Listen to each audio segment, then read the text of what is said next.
Thursday, August 13, 2020. Coming up on Roland Martin Unfiltered, Donald Trump is trying to steal this election by literally starving the United States Postal Service. We'll break this thing down, and he even admits it. Up front, he admits it. A study released by the National Urban League today shows that the state of Black America is not good. We'll talk with the president of the National Urban League, Mark Morial. An American University survey shows that young black people are important 2020 swing voters, but will they vote? We'll talk with Sam Fullwood, one of the authors of that survey. Also, folks, we'll talk to, first of all, Larry Kudlow says the White House doesn't want voting rights. No shock, we know that. Nearly 9 out of 10 Democrats approve of Kamala Harris for vice president, but conservatives are pulling birtherism out of their usual playbook. Plus, a new batch of anti-Donald Trump ads. Folks, it's time to bring the funk on Roland Martin Unfiltered. Let's go. He's got it. Whatever the biz, he's on it. Whatever it is, he's got the scoop, the fact, the find. And when it breaks, he's right on time and it's rolling. Best believe he's knowing. Putting it down from sports to news to politics. With entertainment just for kicks, he's rolling. It's on go, y'all. It's Roland Martin, rolling with Roland now. He's funky, he's fresh, he's real, the best, you know he's Roland Martin now.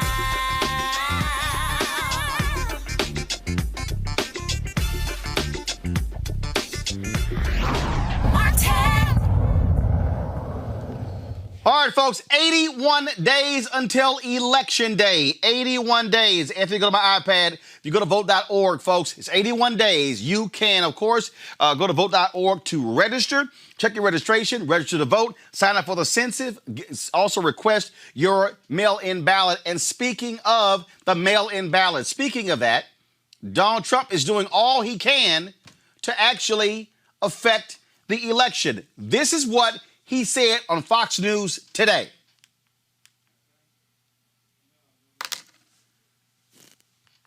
All right, guys, where's the video? For the mail-in votes, okay, universal mail-in ballots. 3.5 trillion. They want $25 billion for the post office. Now, they need that money in order to have the post office work so it can take all of these millions and millions of ballots. Now, in the meantime, they aren't getting there. By the way, those are just 2 items. But if they don't get those 2 items, that means you can't have universal mail-in voting. Y'all, he's admitting he is trying to rig the election.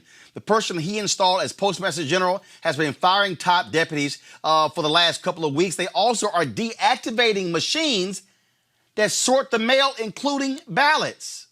Yeah, at least 19 sorting machines from 5 processing facilities have already been removed or scheduled to be removed.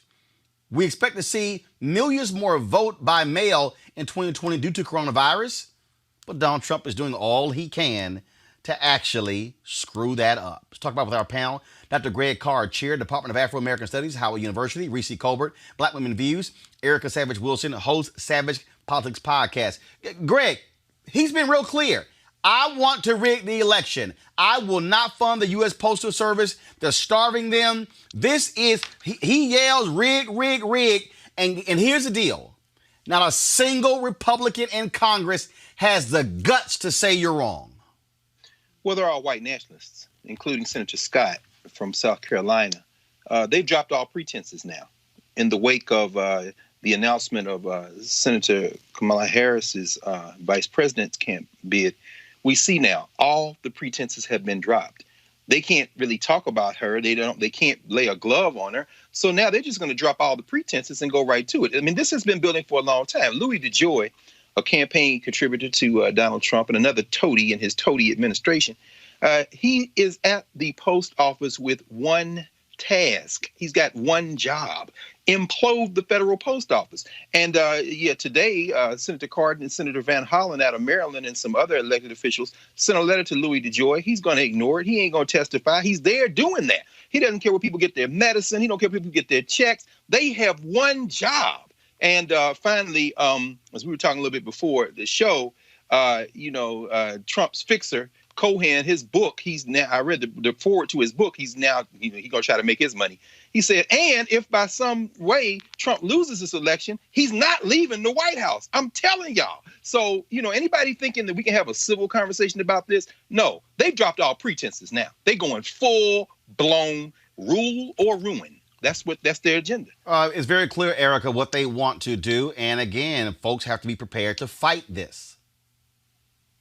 Yeah, I agree with everything that Dr. Carr said. And to include that, he has really worn down kind of the shock value. He's been doing that since he was president-elect. And so what we're seeing right now, which is what some people would categorize as saying the quiet part out loud, it is an announcement that what we have known for centuries, that always having and creating a system of oppression and having this false start so that they're able to, and when I'm saying they're, meaning non-Black, specifically white groups, are able to run ahead and be much further and then turn around and say, well, why can't you catch up?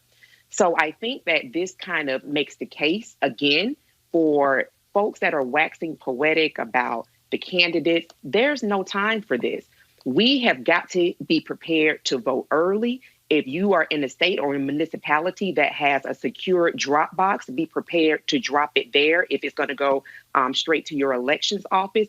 People need to have a voting plan. I've been talking about this for months because the white nationalist, the son of a Klansman, who has been who he is, he interfaced with the government in 1973 because his father, and at that time, the Trump organization did not want to rent to Black people. And so this has been a person that has been in the public eye for well over 4 decades. This is who he is. He is mediocre. You can call him whatever you want to call him, but his intention is to steal this election and remain president, as he has shared in Trump's for years and years and years to come. Reese, bottom line is, again, Republicans are not going to say anything. They are going along with this nonsense. We can't hear Reese, so make sure you're not on mute. Guys, pull her up, please. Reese, you're on mute. Reese, you're on mute. Unmute yourself. Reese, unmute yourself. She's not on mute.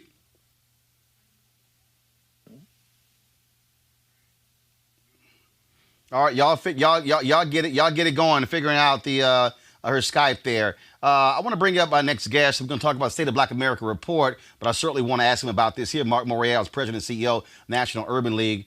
Mark, on this very issue here, when it comes to what's happening with the Postal Service, I mean, this is just an abomination for this person to literally admit, oh yeah, I'm not going to give them the money because of mail-in voting. Roland, in my opinion, it's an effort to foment, in effect, a coup,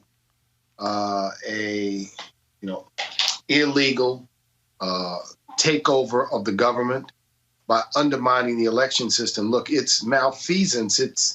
It's impeachable. It's outrageous. I've never seen anything like it. But the sister who spoke before me should lead us to call on every state and every community across the nation that has mail-in ballots to provide a secure drop box at its elections office, at its elections headquarters, or at the appropriate place, so that people can, in fact, drop their ballot off and drop it in a secure lockbox. Look, the second thing is that there's got to be a litigation strategy to try to do this. He's just completely undermining a part of the government that's been there since 1790 and which is so essential. Now, here's the post office. They deliver credit cards, they deliver checks, they deliver statements, they deliver all sorts of things securely. This is a farce that somehow they cannot deliver ballots in a secure way. Now, sometimes I wonder what Donald Trump is thinking, because all of the people who vote overseas, many of them who are military personnel, they also vote by mail. Many of the Americans that live overseas will vote by utilization of the mail. So sometimes I wonder where his thought process is in terms of whose votes he's trying to cancel by stopping a vote by mail system or undermining a vote by mail system. But it's as outrageous, Roland, as anything we've ever seen. Well, it is outrageous. It's extrajudicial. It's extra legal. It's malfeasance. It's misfeasance. And we're witnessing it in front of our very eyes. Why? Because we have a man who's desperate, a man who fears losing, a man who sees the numbers and the handwriting on the wall. That's what you see. And so, there's an old saying that says, when you're cornered, you lie. Yeah, and that's what he's doing. And again, this is not even a partisan issue. It's just real clear. And what I don't understand is Republicans who are in rural America, that's just going to also get screwed. And so he doesn't care. And they're silent on this. And you're going, oh, so you are so afraid of this man that you won't even stand up for your own constituents to get their mail on time? That's why, Roland, if we got to put on a hazmat suit, we have to carry people on our backs, if we got to go on bikes and unicycles and tricycles, no matter what it takes, we must vote November 3rd. And so I want to encourage everyone to get a personal voting plan. You need a personal voting plan. You need to make a decision today. Where am I going to vote? Am I going to vote on election day? Am I going to utilize early voting? Am I going to vote by mail? What method will I personally use? Number two, decide, in fact, where you will vote, when you will vote, and also prepare a list of people for whom you will vote. In the Black community and many urban communities, the ballot fall off is too severe, where people might vote the top of the ticket, but they don't vote all the way down. This costs us valuable votes for local elected officials, for city council members and state legislators in places where we elect judges. So part of voter education is to say to people, vote the entire ballot, but we need a personal plan to vote. Everyone's got to decide now. Let's think about it right now. Find out where that, in fact, polling place is. Check your voter registration. We have to do things we've never had to think about before because of the effort to undermine the process. But we can if we work. We can if we plan. We can if we're intelligent. We can if we're determined.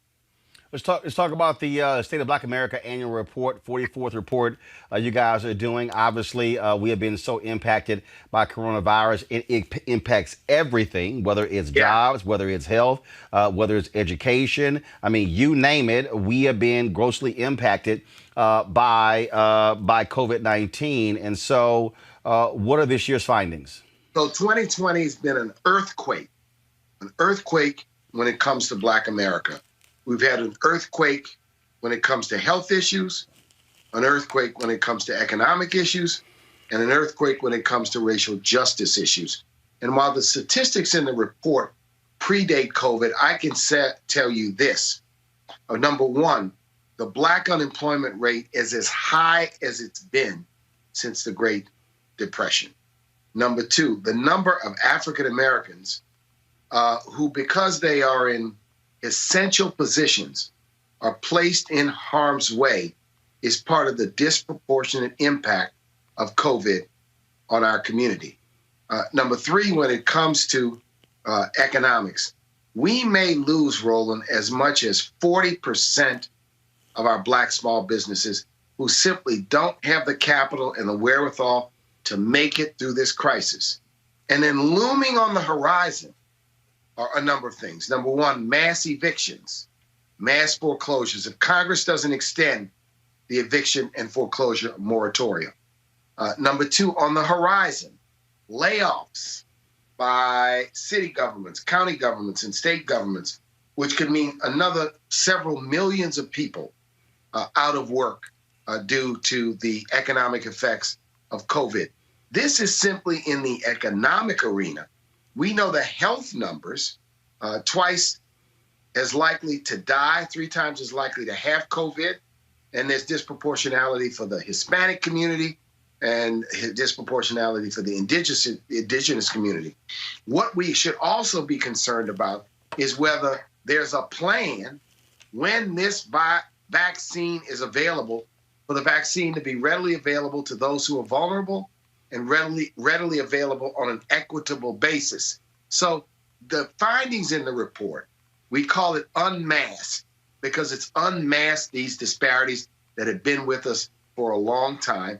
The report is available. It's free. It's online at nul.org. You can also look at a replay of the virtual State of Black America release, which took place at 2 p.m. today.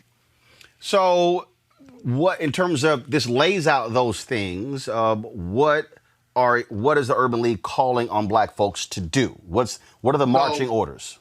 We got three things here. Mask up. We got to make sure we mask up. We stay healthy. We stay safe. We do what we can. Number two, right now, we have to vote up with a vengeance, with force, with fury, with power, in a way that we've never done before. Number three, let's not forget we have to count up. We've got the census, where once again, the Trump administration is trying to shorten the time period for the census after it was extended until the end of November.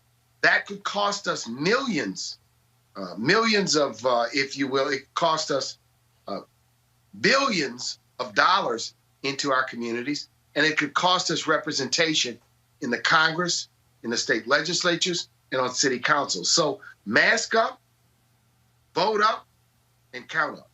All right, Mark Morial, CEO, President CEO, Roland, National Urban League. Appreciate it, bro. That's why I got the Alpha's vote shirt on today. Yes, sir, baby. For our Alpha man. I appreciate it, man. 06, man. Yes, sir. Yes, sir. Thanks a bunch. All right, folks. Breaking news the Department of Justice is suing Yale University, alleging discrimination against Asian American and white applicants. New York Times has this story. This is what they say. The finding came after a 2-year investigation. This is the second time the Department of Justice is going after an Ivy League school. They went after Harvard in 2018. Listen to this, y'all. There's no such thing as a nice form of race discrimination. Eric Dryban, the Assistant Attorney General for the Civil Rights Division, said in a statement announcing the department's move against Yale, unlawfully dividing Americans into racial and ethnic blocs fosters stereotypes, bitterness, and division. New York Times writes, the department's findings could have far-reaching consequences for college admissions policies and for affirmative action, a tool born in the civil rights era to make American education and opportunities more equitable. Greg, this is real simple. Donald Trump game plan for re-election deals with white people. This is all about white people. This is about saying, white people, I'm your greatest protector. The most laughable thing is there's a shortage of white people being admitted into Yale. Really?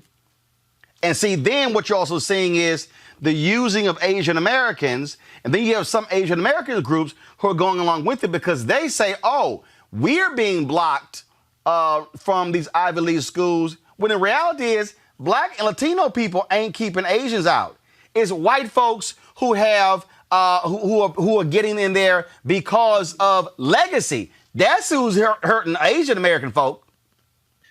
Yeah, absolutely. Well, you know my position generally, Roland. I stand and applaud these white nationalists because their little settler project is disintegrating, and they're going to say with their tiny chests and their whole little hearts that they're going to ride this until the wheels fall off. This is, Ed Bloom tried this in Texas, of course, with Sarah Fisher, who couldn't get into the University of Texas on her own merits, but who served as a lead plaintiff for the Fisher case in Texas.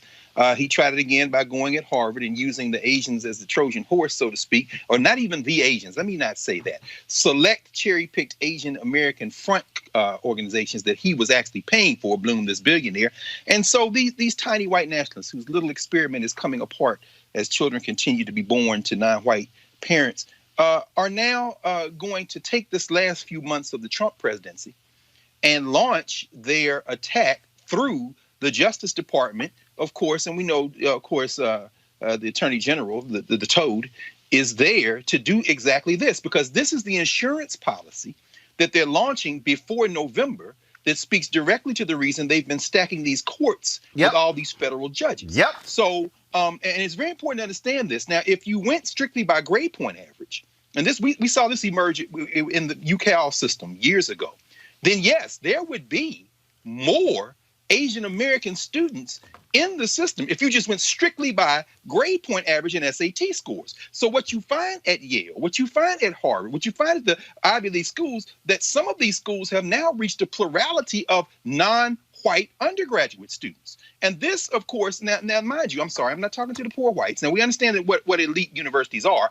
I've heard them described as hedge funds who admit the children of the benefactors and a handful of hella smart non-white people from the poor and working class. Or athletes. or athlete, and this is where I'm going.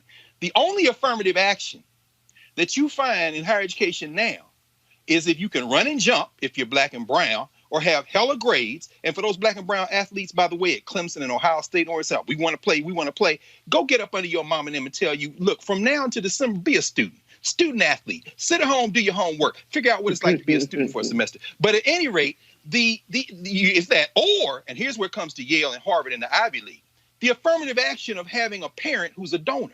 The affirmative action of being in the old boy, and I mean boy, network to get the hookup. And that's why the Harvard case imploded at the Supreme Court level, because what Harvard revealed was our calculus for admissions includes all this privilege stuff. And that's why it's likely to implode at Yale, but something has changed between the Harvard and Yale case. You've got Justice Beer on the court now, Justice Kavanaugh. You've got, to add to Justice McConnell Gorsuch, who was one of the 3 people today, finally, who dissented in the unsigned opinion when the Supreme Court said we're not going to get involved in the Rhode Island voting case because the Republicans just tried to stop people from being able to get absentee ballots in Rhode Island. And now what you have is there's Kavanaugh on the court, and they think they might be able to get it this time, regardless of who's in the White House. Here's what, Erica, here's what Yale says. First of all, go back to the New York Times, go to my iPad. New York Times says the Justice Department wants Yale to suspend the use of race or national origin in its admissions process for 1 year, and then says Yale would need to seek clearance from the government to begin using race as a factor again. Yale says that they categorically deny all of this, and they said they are not going to stop, and they'll fight this thing in court. And they say we are abiding by Supreme Court precedent. You see it right here. Yale's practice absolutely comply with decades of Supreme Court precedent. We are proud of Yale's admissions practices, and we will not change them on the basis of such a meritless, hasty accusation, Erica. You know, this is pathetic, considering that William Barr, a part of the regime, has not exercised the full kind of extent of his office in order to raise to the level of urgency that he has this particular case, but not talk about how the post office is being attacked. But this is of greater importance. When we think about how this administration operates and that this is really a power grab, this should be another reason for people to understand that this general election is so very important. You're talking about a Jared Kushner who's a part of that donor class that could not have made it could not have made it through Harvard if it not were for his father's plus $1 million donation. You're talking about the son of a Klansman who's mediocre at best, that is in the White House, occupying the White House, but that matriculated not because he's as smart as he says that he is all of the time, but because people help, because there were donations. He may be illiterate, and that is not to be ugly towards people who are actually illiterate and they have those functions. We're talking about somebody who has rolled the wave of privilege all of their collective lives, both Jared Kushner and the son of a Klansman. And so when we think about, we don't have a civil rights department that's actively making use of their particular office for things that are very important to this country to continue to have some semblance of democracy.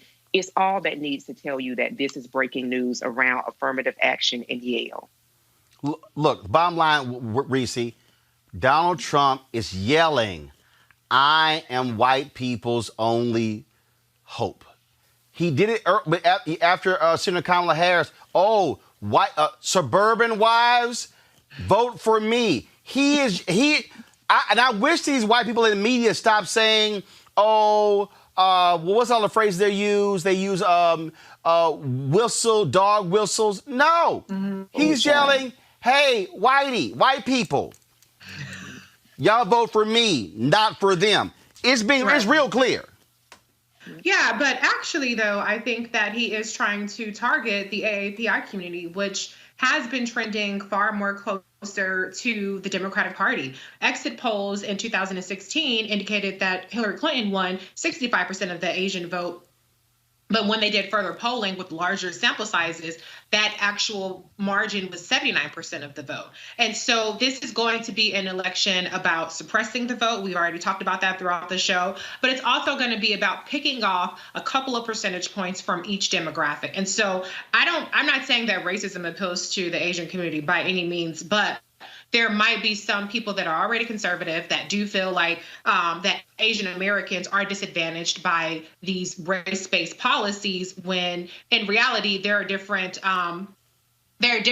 communities within the Asian community that don't have the same level of, I don't want to say success, but we have to break out within the Asian community. Right. How different people are advantaged versus disadvantaged. And so I do think that that's part of it. But yeah, absolutely. This is a white supremacist policy. And it's really amazing that William Barr, as Erica mentioned, he refuses to see any kind of racism and discrimination and policing. He said it, that there's no systemic racism in the policing of our criminal justice system, but yet they're going after an Ivy League institution. Their priorities are completely wrong in terms of actually making our society more equitable and more just. But in terms of an electoral strategy that's built on galvanizing white supremacists, this is the playbook. Hey, y'all remember that I don't know what you want to call that fool, that sheriff down in Florida who said he would deputize all these white folks if Black Lives Matter came there? Y'all go ahead. Y'all remember this video? Y'all remember this? Clay County Sheriff's Office, which just want to weigh in on what we're seeing going on, played out across the media or mainstream media in this country.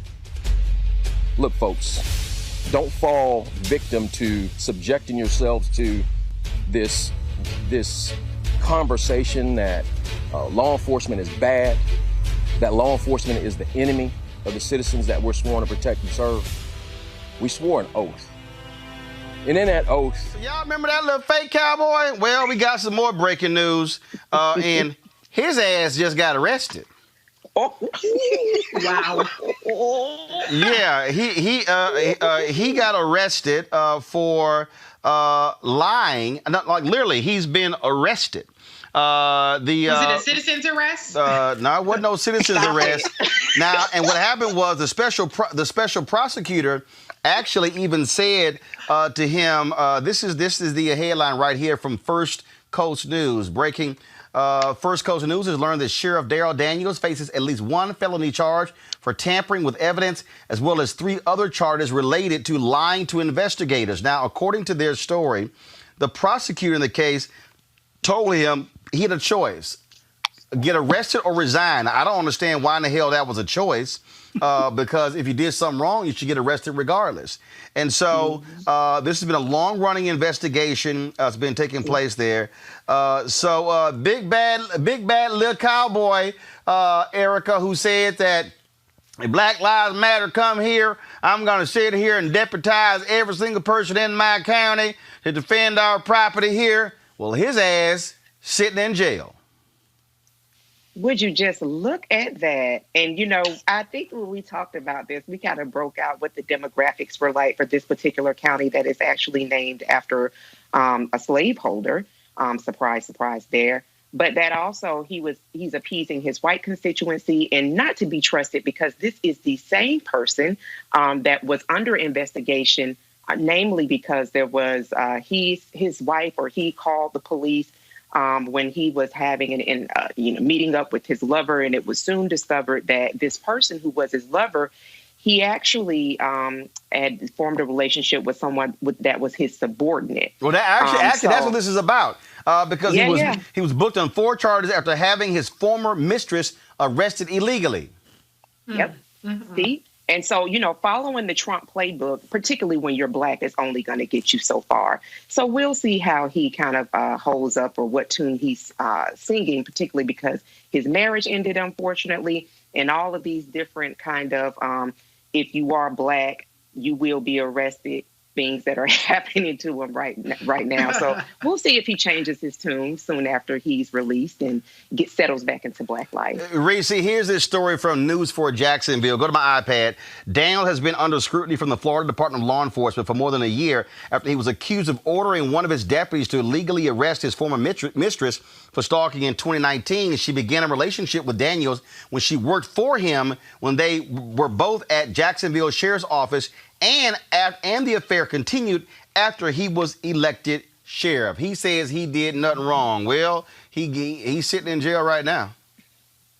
Well, the sheriff got his N-word wake-up call, and it always comes around. You know, people think that they have that blue badge, and that's going to protect them. Not when you black. Not when you black. So now he's figured that out, and I'm curious to see how law and order he will be, how much he'll respect the rule of law and the judicial process now that the gun is on, the other hand. And so I can't have an ounce of sympathy. He absolutely seems like he should be arrested and indicted and convicted and thrown in jail. So I don't say good luck to him. I would say, you get what you put out there. Greg, this is actually the booking sheet here. Tamper with, fabricate physical evidence, alter, destroy, conceal, knowingly giving false info to, and then 3 counts of knowingly giving false info. Daryl Raymond Daniel, 55 years old, arrested today. Boy, ain't that something? I guess that big-ass cowboy hat wasn't big enough to keep us behind out of jail. Brother, I just help me. I was trying to do this because when we talked about it the first time, I'm so glad Erica went first because she the one set fire to him. You the one set fire to him since last time we talked about it, and you definitely connected it. This is the same thing you were talking about then. I'm just sitting here trying to do the math. I'm thinking, he was under investigation when he made that video then, huh? Mm-hmm. Well, as our brother Ice Cube would say, here's what they think about you. But, at the end, so you standing out there in front of some people who might have been engaged in the very thing, and you in front of them, they behind you like, yeah, bad boy. Mm-hmm. What you gonna do? What you gonna do? What you gonna do when they come for you? Yeah, let me go ahead. Let me just go ahead and play just a little bit more of fake ass cowboy. Watch this. Where relationships are great and not strained, and where the people support their sheriff and support the men and women who wear the uniform. And you'll have something waiting on you that you don't want. Yes, we'll protect your constitutional rights as long as you remain under the umbrella of peaceful protest or peaceful march. But the second that you step out from up under the protection of the Constitution, we'll be waiting on you. And we'll give you everything you want. All the publicity, all the pain, all the glamour and glory for all that 5 minutes will give you. Is it a threat? Absolutely not. But somebody has to step up in front of the camera and say, enough is enough. Tearing up Clay County, that's not going to be acceptable. And if we can't handle you, you know what I'll do? I'll exercise the power and authority as a sheriff, and I'll make special deputies of every lawful gun owner in this county. And I'll deputize them for this one purpose, to stand in the gap between lawlessness and civility. That's what we're sworn to do, and that's what we're going to do. You've been warned. Well, you've been warned too, Sheriff. Now, I would say this was your position with the handcuffs. Then again, with your mistress, you might have been in this position before with the handcuffs. All I'm saying. No, hell no. You stand there, talk big bad ass with your little cowboy hat on, and now you the one talking all that trash about Black Lives Matter, tearing stuff up. Now your punk ass the one that got arrested and sitting in jail, and you got to make bail. By the way, the election is in Florida next week. He says he's gonna keep campaigning. Let's see if these fools throw this idiot out. All I'm saying is, mama, don't let your babies grow up to be black cowboys. Going to a break. I'll be back at Roland Martin Unfiltered in a moment. You want to check out Roland Martin Unfiltered? YouTube.com/Roland S. Martin. And subscribe to our YouTube channel. There's only one daily digital show out here that keeps it black and keep it real. It's Roland Martin Unfiltered. See that name right there? Roland Martin Unfiltered. Like, share, and subscribe to our YouTube channel. That's youtube.com/Roland S. Martin. And don't forget to turn on your notifications so when we go live, you'll know it. It's 6.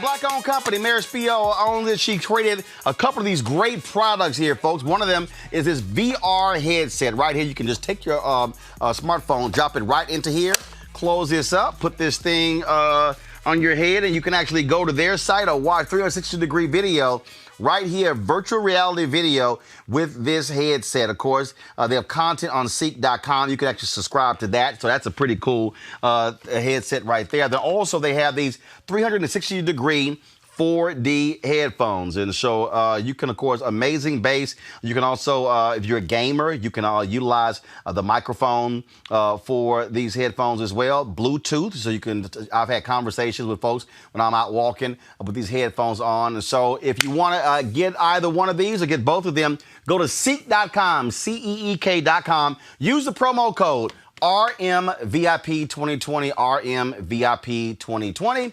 And so that is Ceek.com. Folks, a new survey of Black Americans in 6 battleground states was released yesterday by American University's Black Swing Voter Project. It found that Black men and women under 30 have far less trust in elected officials and are far less enthusiastic about voting than their parents.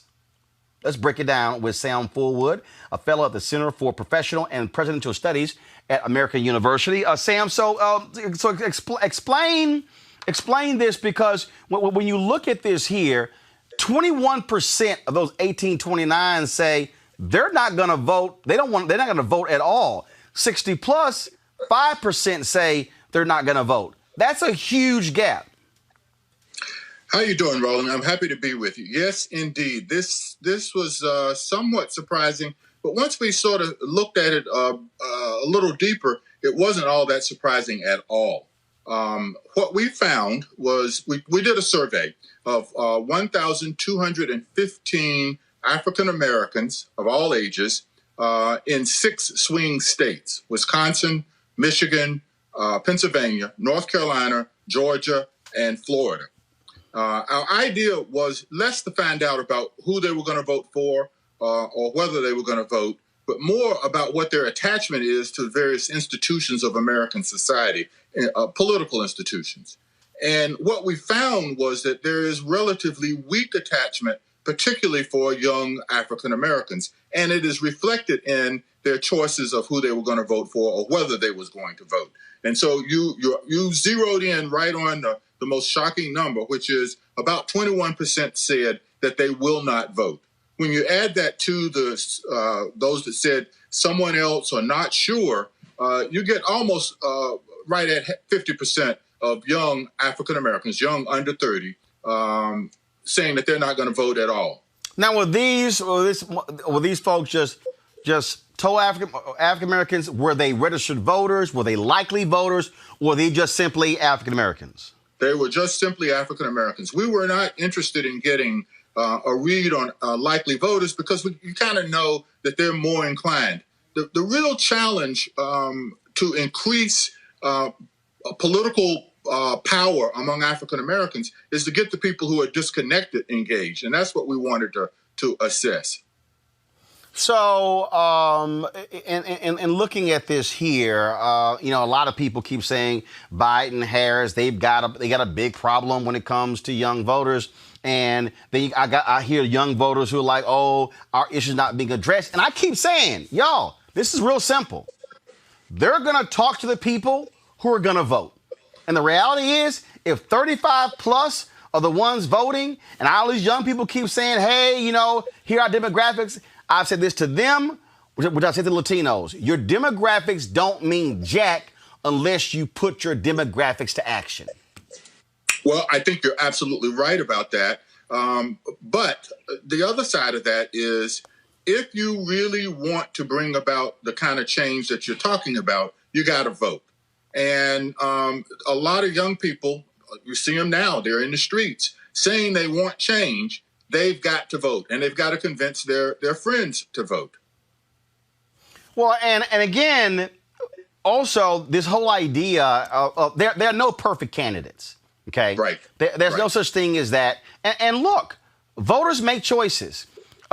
Older voters aren't sitting here saying, "Oh, I agree with everything Biden says, everything Kamala Harris says."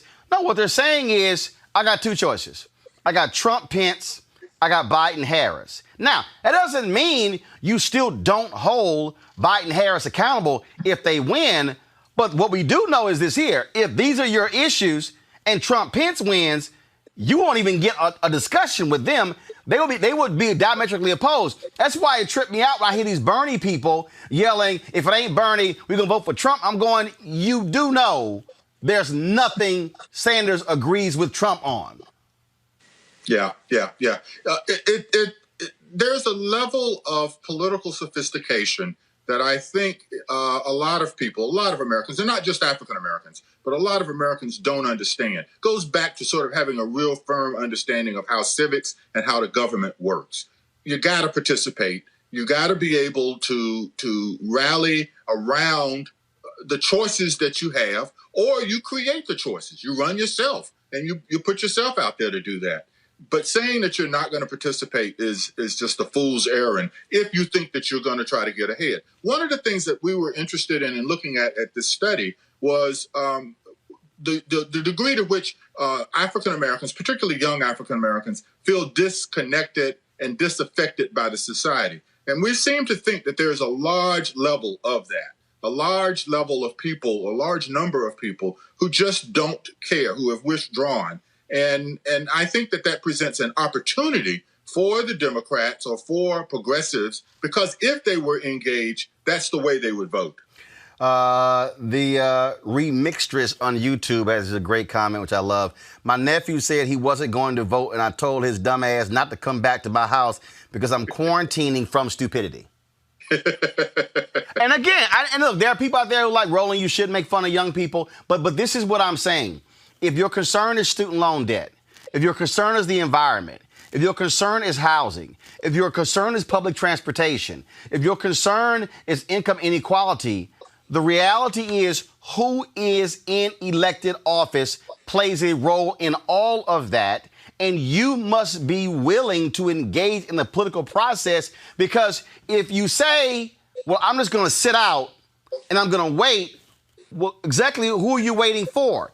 And by you sitting out and waiting, what you really are saying is, I'm going to sit out and wait and let some other people pick somebody, and then I'll pay attention. Well, actually, it's a little worse than that. What they're actually saying is, I'm not ever going to pay attention. We conducted also focus groups in the same geographic areas across the age ranges. And we were astounded to learn that a lot of people just didn't believe that no matter whether they voted or didn't vote, their lives were not going to be materially changed. They did not believe that participating in civic life, voting, going to rallies, supporting candidates, they didn't believe any of that had any impact on their lives. Okay, hold on, wait. But I'm confused, though. But were these same people the ones calling for change and protesting?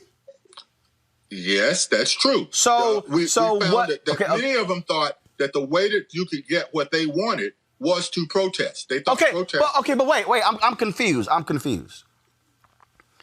So they think they can get what they want by protesting, but who do they think is in charge of the very policies they want changed? Politicians. Well, that goes back to what I was saying a minute ago. There is a huge gulf between their understanding of how real change takes place, and that's a civic question. That's a civic challenge to our society. And we wanted to sort of be able to put some empirical research into the question about how do we engage these people who are opting out of the system, who are opting out of paying attention to how real systemic change. You're absolutely right to point out it happens through politics. That's the only way you get things done. So I want to bring in our frat brother, Dr. Greg Carr. Greg Sam was a fellow Alpha as well. Greg, look, you teach college students, and again, they're protesting for change, but then checking out of a process, which is what they're protesting for. Well, Roland, and first of all, thank you for bringing me in, and it's good to see you, Brother Fullwood. I remember you in 1996, waking from the dream, brother, where you said, I thought they sold me a lie. America is not ready for this. So that's exactly right. I'm sure you can sympathize with that attitude, particularly when I remember one of the charts. And first of all, thank you for this work. It seemed like the group that some of these young people, among others, thought was the most effective out there representing them was Black Lives Matter, even though the last thing on the list, I think, was activists. I mean, so it seemed to me that it might be a question of education. Like you, I've spent most of my life with teenagers and 20-somethings in classrooms. And I wonder if you could help us understand the role of education. Earlier, Brother Morial was on in the State of Black America, the Urban League report. They were saying that, many of our young people are in classrooms with teachers with less than 3 years of experience. They're not getting Algebra 2. Let me ask you this quick question. On the chart, in the survey, in the research, as you reported it out, there were a couple of things that struck me in terms that might lead to me asking whether or not education is a challenge here. You had a question, is Donald Trump a racist? 90% was the response, but among those 18 to 29-year-olds, 79% said. Then you say, is he incompetent? 90% of the people say yes, Black people, but in the 18 to 29-year-old category, it was only 74%. And then finally, politicians look out for me. Maybe I read this wrong. Was that true that 47% of the 18 to 29-year-olds said that politicians look out for me? I'm trying to understand, or am I reading that backward? In other words, is this a question of them just not maturing into education? Or are they being assaulted by an education system that is underserving them? How are you reading the findings you had? Brother Carr, you zeroed in on a whole lot of questions that we had when we looked at those numbers. The disparity between saying that Donald Trump is not a racist, that large number, I have no explanation for you for that. I can't explain that. The best that I can get is that our pollster suggests that sometimes people answer questions just to trip up the pollster. And because that's the only explanation I can get for that. When you ask about effective change agents, across the board, Black Lives Matter rated highest among all age groups. Grassroots organizations and grassroots activists, even though they say that Black Lives Matter is high, is at the bottom. Well, exactly, Black Lives Matter is a grassroots organization and a Black group, grassroots activist. So there is some disparity, I believe, that has to be attributed to survey fatigue or survey wariness when you ask those kinds of questions. But I think overall, when you sort of look at the broad arc of what we found, is that there is this dissatisfaction with the way in which our political system is operated, and that there's this checking out among young people. Now, I also don't want to blast young people too much, because across the board, young people are not as engaged in the political system as older people are. The old theory is that once you get a job and you pay taxes, you pay more attention to politics. And I think that there is some still truth to that. Plus, being able to get engaged in politics and voting is very difficult for young people who often are in sort of displaced kind of settings. If you're on a college campus at Howard, you may not know whether you can vote in Washington or back in Atlanta where your home is. And that becomes kind of a difficult kind of question. Plus, you're interested in other things, you're doing other things, and that voting just isn't very high on your category of needs to do and wants to do at a particular time. So there's a lot more research that we think needs to be done in this area. This was a preliminary report. and we're looking to dig a little bit deeper into this to answer some of these anomalous questions that you so rightly point out, Brother Carr. Erica, you got a question for Sam Fullwood? I do, and thank you again for this fantastic report. My question to you would be, I saw that the sampling went across 6 battleground states, 3 of those, Wisconsin, Michigan, and Pennsylvania. And I just wondered, because Donald Trump won those states by 77,000 votes, is there an account for the voter suppression that took place in those states as well, when you're thinking about respondents and the way that they respond? And then also, how do your findings match up against historical data around the youth vote? 2 excellent questions. We did not ask if the respondents in any of the states, including those key states that were disproportionately affected by voter suppression. What we did ask, we didn't ask, retroactively whether they felt that they didn't have an opportunity to vote. We did ask, however, what is your attitude toward voter suppression going forward? Are you more inclined to want to vote? Almost all of across all age ranges, people said that they were worried about losing the ability to have their vote count because of voter suppression, but that also reinforced their desire to want to go out and vote. That's a part of the phase 2 findings that you're getting a scoop here, Roland, because that's part of the phase 2 of our report, where we're going to talk about voter suppression and the attitudes of African Americans toward voter suppression. And we had some findings in that. But one of the things that we did, as I mentioned, that we did find that we have not released yet, is that African Americans are highly concerned about voter suppression, but they're not going to let it stop them. Let me give you an example of that. We talked to a woman in Atlanta, and she told us, we did the focus group back in July, early July. And we asked her about voting in November, coming November. She said she has already lined up her babysitter because she knows she's going to have to stand in a long line. She did not want to send her ballot in by mail. And so she has blocked out the whole day so that she can stand in line, rain, snow, whatever's going to happen in November, because she's going to be there. Another woman told us in Philadelphia, suburban Philadelphia, that she has already purchased a hazmat suit because she knows that she's worried about COVID, and she knows that she's going to stand in a long line, and that she wants to go out and vote. Wow. Reese, your question for Sam Fullwood. Yes, I have a comment and then a question. For me, the way I took it with the Black Lives Matter having a higher effectiveness versus grassroots organization is that Black Lives Matter is almost a brand, and it's something that people use in terms of a hashtag. And so I can understand why people in that particular age group who are very active on social media, who feel like they're making a difference by, hashtagging and raising awareness that way, would identify with Black Lives Matter and thus mean that, interpret it as being more effective. But my question is, did you at all consider the role of social media in terms of how attitudes play into whether people are disaffected or not? Because we know that there has been an ongoing and even more robust campaign to suppress the Black vote through actually making them feel like both parties are bad. It's not a matter of conversion. It's about, pushing out all this disinformation and misinformation so that they just kind of throw their hands up and say, it's not worth it voting. It's the lesser of two evils, and I don't want to be involved. So have you considered social media in this at all? You're making me break news here, and I don't want to do that. I'm trying to save my news for we ain't making you do it, but you can do it.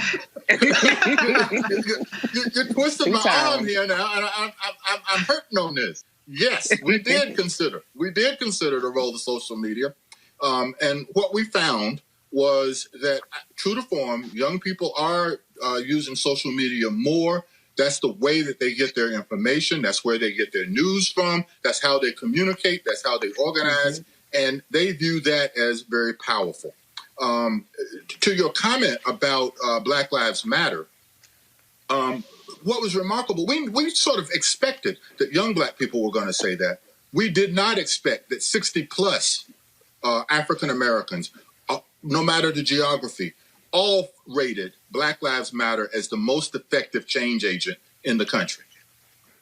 Across all age ranges, Black Lives Matter rated high. Now, it may be because that is, as you say, it is a brand, but it also may be because it's prominent in the news and it has brought attention to issues that people were concerned about in a way that contemporaneously other institutions and other organizations have not. So there may be sort of a spillover from the George Floyd effect and from some of the other things that are in the news that would account for that. All right, Sam Fullwood, where can people go to see the full survey?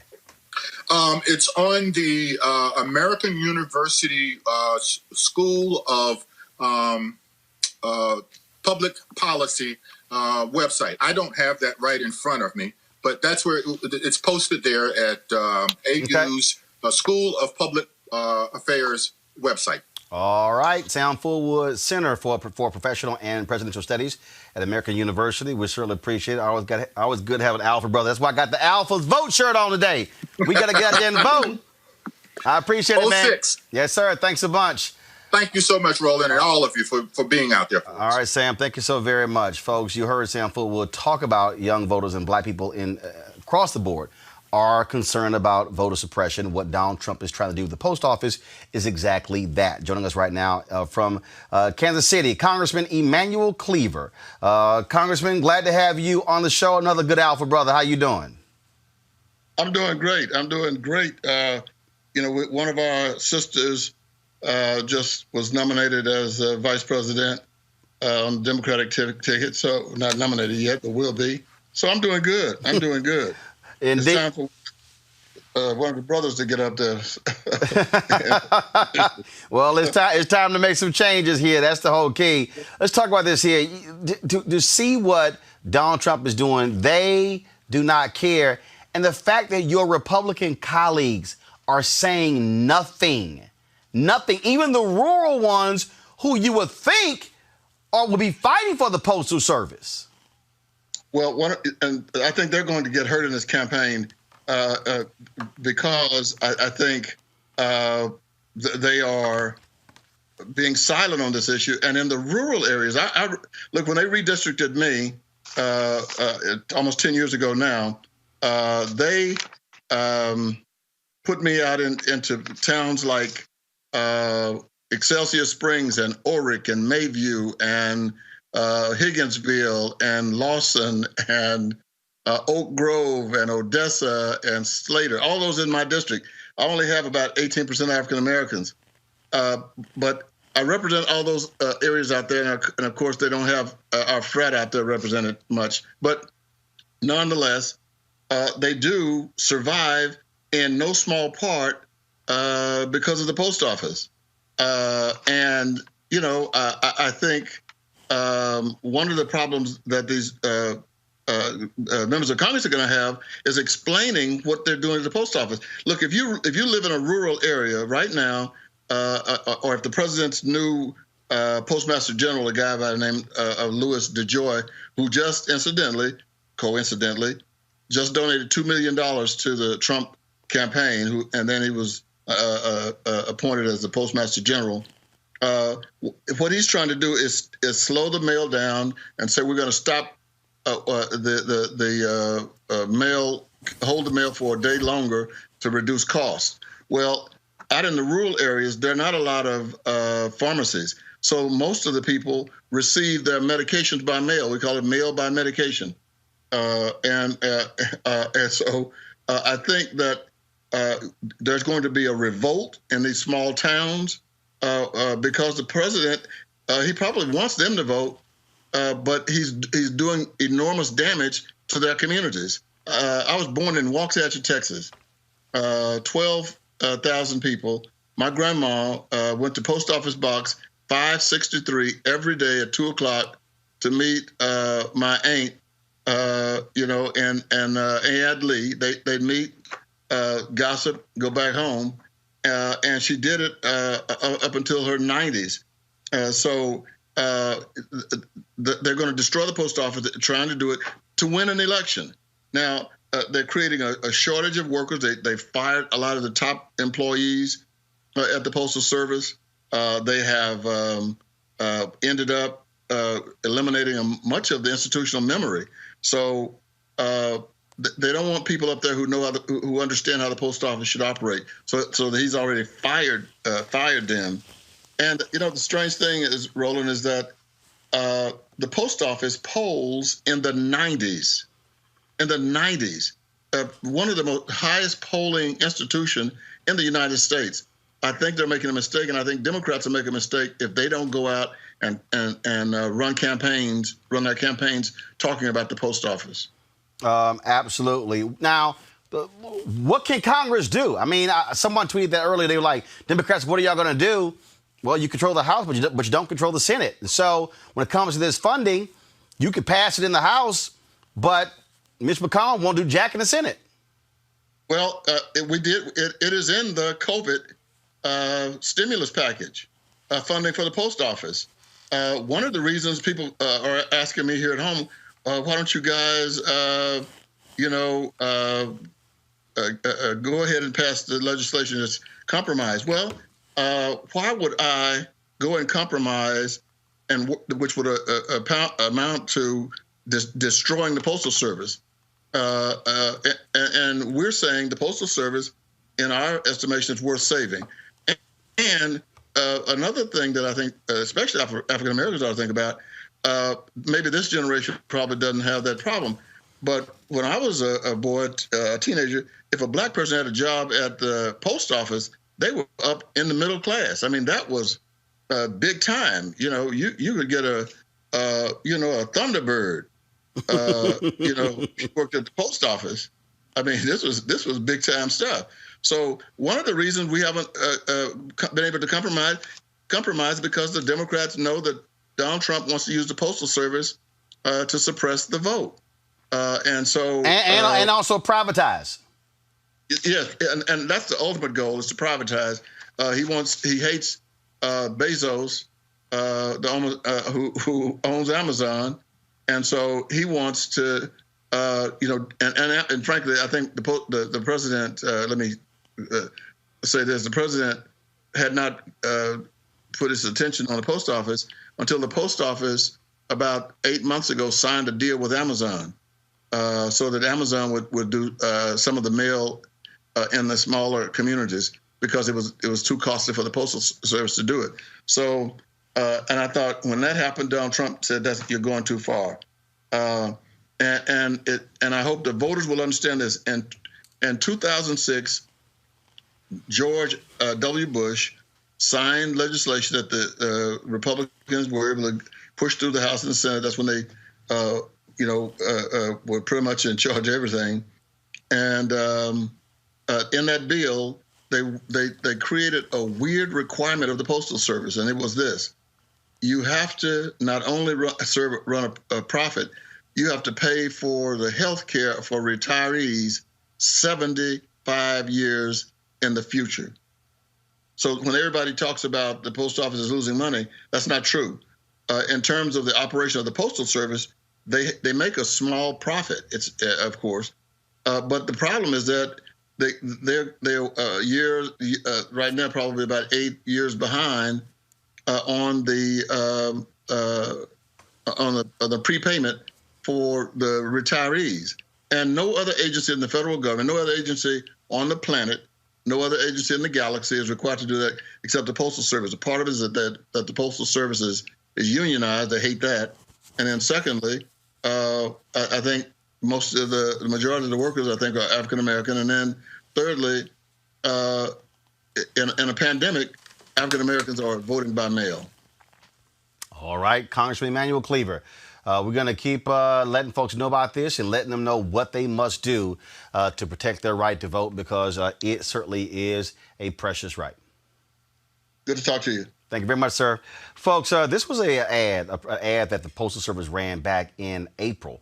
And, of course, they ran on Fox News. So I'm going to play this for you right now. Anthony, go to my iPad. We live in uncertain times. However, there is one thing you can be certain of. The men and women of the United States Postal Service.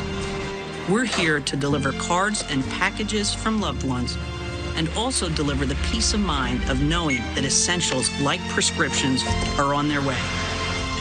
Every day, all across America, we deliver for you, and we always will. We live in now, that was an ad that actually ran in the month of in April. Then they dropped another one in May. Watch this. They're on the front lines of the pandemic because essential medicine and other critical mail need to get to all of us. But this emergency has devastated the post office's finances. While corporations get billions in stimulus funds, the Postal Service got nothing, and it could run out of money soon. That would mean the end of delivery to every address in America. Tell Congress to save the Postal Service, because it's yours. All right, folks, and this is the latest one right here. Essential medicine and other critical mail need to get to all of us. You guys should have it. You guys should have it in the control room. You should have the one in the control room. Yep. After 5 draft deferments and faked bone spur excuses, Donald Trump has finally gone to war with the U.S. Postal Service. Yeah, the post office. The one that American troops have relied on for over 200 years to bring news from home and deliver our absentee ballots safely back home. And when our service was through, to deliver life-saving prescriptions on time from the VA. Today and every single workday, 330,000 veterans are due a prescription drug delivery by the U.S. Postal Service. And today, tens of thousands aren't getting their prescriptions because Donald Trump declared war on the mail, firing workers, disrupting deliveries, defunding operations. The thing is, this is just a warm-up for the fall. Donald Trump plans to disrupt absentee ballots and vote by mail for millions of Americans in the middle of a pandemic he failed to control. Because Donald Trump knows if the mail delivers ballots to America's veterans, we'll deliver a message right back. You lose. Of course, that were the folks from votevets.org who actually dropped that one there. And again, it's one of those things that, what you're seeing here, what you are seeing Trump do, at some point you would think somebody on the other side of the aisle would say, okay, look, dude, we know you're nuts, but this just makes no sense whatsoever. But again, he doesn't care. He doesn't care about any rules. He cares about nothing. And then you have people, of course, in the White House press corps who really want to be as deferential as possible, but as opposed to saying, no, we got to call this man out. Don Winslow has been dropping these just vicious, hard-hitting ads.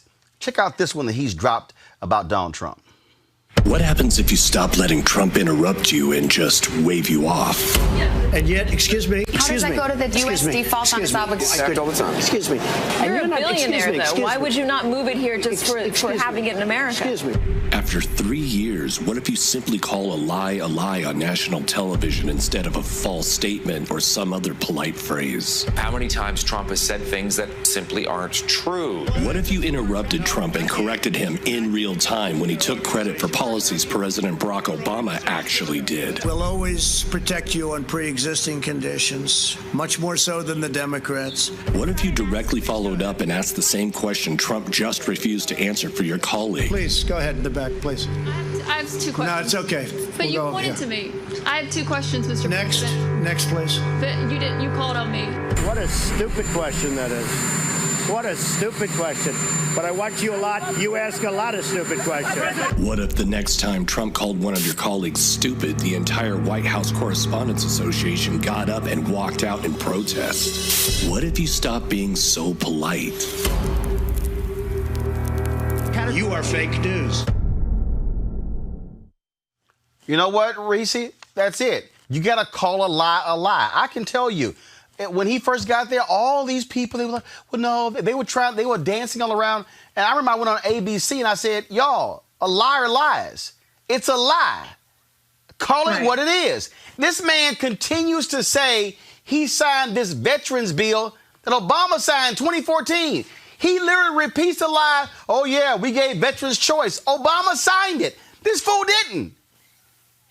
Right. I mean, the nature of the press is supposed to be adversarial, but what it is, it has become deferential because people want to maintain access. And Donald Trump is a very abusive person. He has also refused to show the deference to media that other presidents have shown in the past. And so I think that people are just flat out scared of him. He's a bully. And as a result, they're just trying to get through their question and move on and not try to engage in a way that they really should. I mean, if we had like the foreign press, for instance, if you see how they interview elected officials, we would see a completely different tenor and he would be held accountable. But this is the same press that barely made a peep when for months at a time, Sarah Huckabee Sanders, no, actually, it was the person right before Kayleigh McEnany. The First Lady's press person came over, and she never once held a press conference. And you didn't hear howls and screams about it. And so I think that the mainstream media, unfortunately, most of them are way too compliant when it comes to Donald Trump. They just want to keep their access. They just want to get along and go along. Well, and that's what it is. And the problem is, they don't want to challenge him. And then when somebody does, Erica, it's like, oh, my God, that was amazing journalism. No, it wasn't. It was just doing your damn job. Yeah, absolutely. And if they had more of a panel, more people that are in their newsrooms, they look like all of us, then we would definitely see this particular son of a Klansman covered very differently, to include his backup dancers that are known as Republicans. And so I think it's not just about access. I think it's also that there's money involved in covering Donald Trump. We're seeing like how the Jonathan Swan gentleman from Axios, he did the interview. He has given unprecedented access to Axios, who appears across all of the morning shows. They have an HBO deal. They've expanded quickly and very well, unlike some other non-white facing media groups. But, we saw that after his interview that, it was the Swan dive, and there was all kind of this praise around Jonathan Swan. And I have to be very frank and be very honest. Anytime I see someone who's not Black kind of be lifted forward, and now they're appearing all across these media channels. They are now contributors, meaning they're getting paid for what they're saying. They have book deals. They're at the Aspen Institute. It pisses me off because I think about, there are Black journalists, Roland Martin, all of these others who have been calling out this person, this collection of matter known as Donald Trump, since day one. And so now that there's kind of this, oh my gosh, I think it's not a falsehood, it's a lie, it's almost too little too late. So I really don't have a lot of respect because I do have political muscle memory, a lot of respect for those people who, now are calling him a liar and are really being credited for what Black journalists such as yourself, Roland, and many others have been doing for quite some time. Well, Greg, it's laughable to me when I see all these reactions. I mean, I look at sites like Mediaite, which covers the media, never do anything in the segments that we have on this show. And every time I look up, there's always something with Fox News, CNN, MSNBC. And I'm like, you do know your site is called Mediaite, and it's not called cable news Mediaite. There are other things out there. But again, this unwillingness to challenge these folks. And I got some people who hit me. They say, Roland, why won't you let Republicans finish? I said, if they come on my show and don't lie, I'll let them finish. But here's the deal. And this has not been new to me. When I had my radio show in Chicago on WVON, my deal was very simple.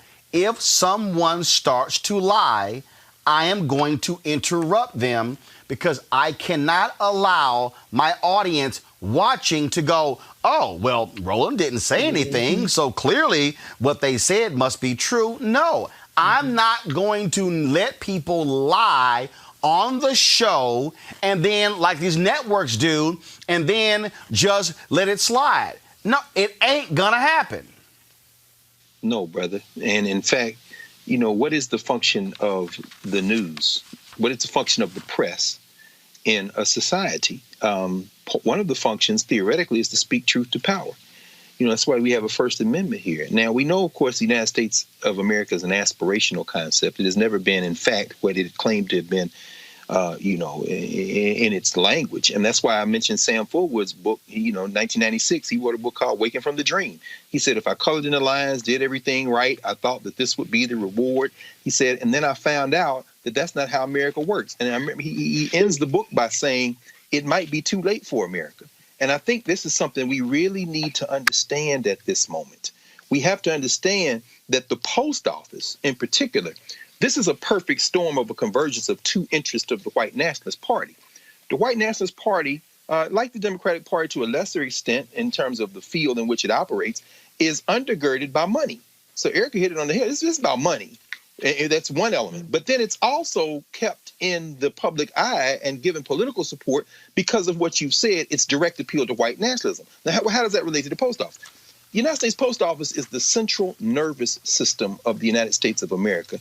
It is not only, as we heard Brother Cleaver, I start to say Reverend Cleaver, even though he's a minister, Representative Cleaver say, it's not only the place that delivers your mail, delivers your medicine, your checks, it's also the place, particularly in rural communities, that serves as the kind of nexus for the community. It's often in the same place as everything else in little towns that aren't really towns. When you undermine that, you're playing with the concept of America. Now where am I going with this? And then I integrate quickly.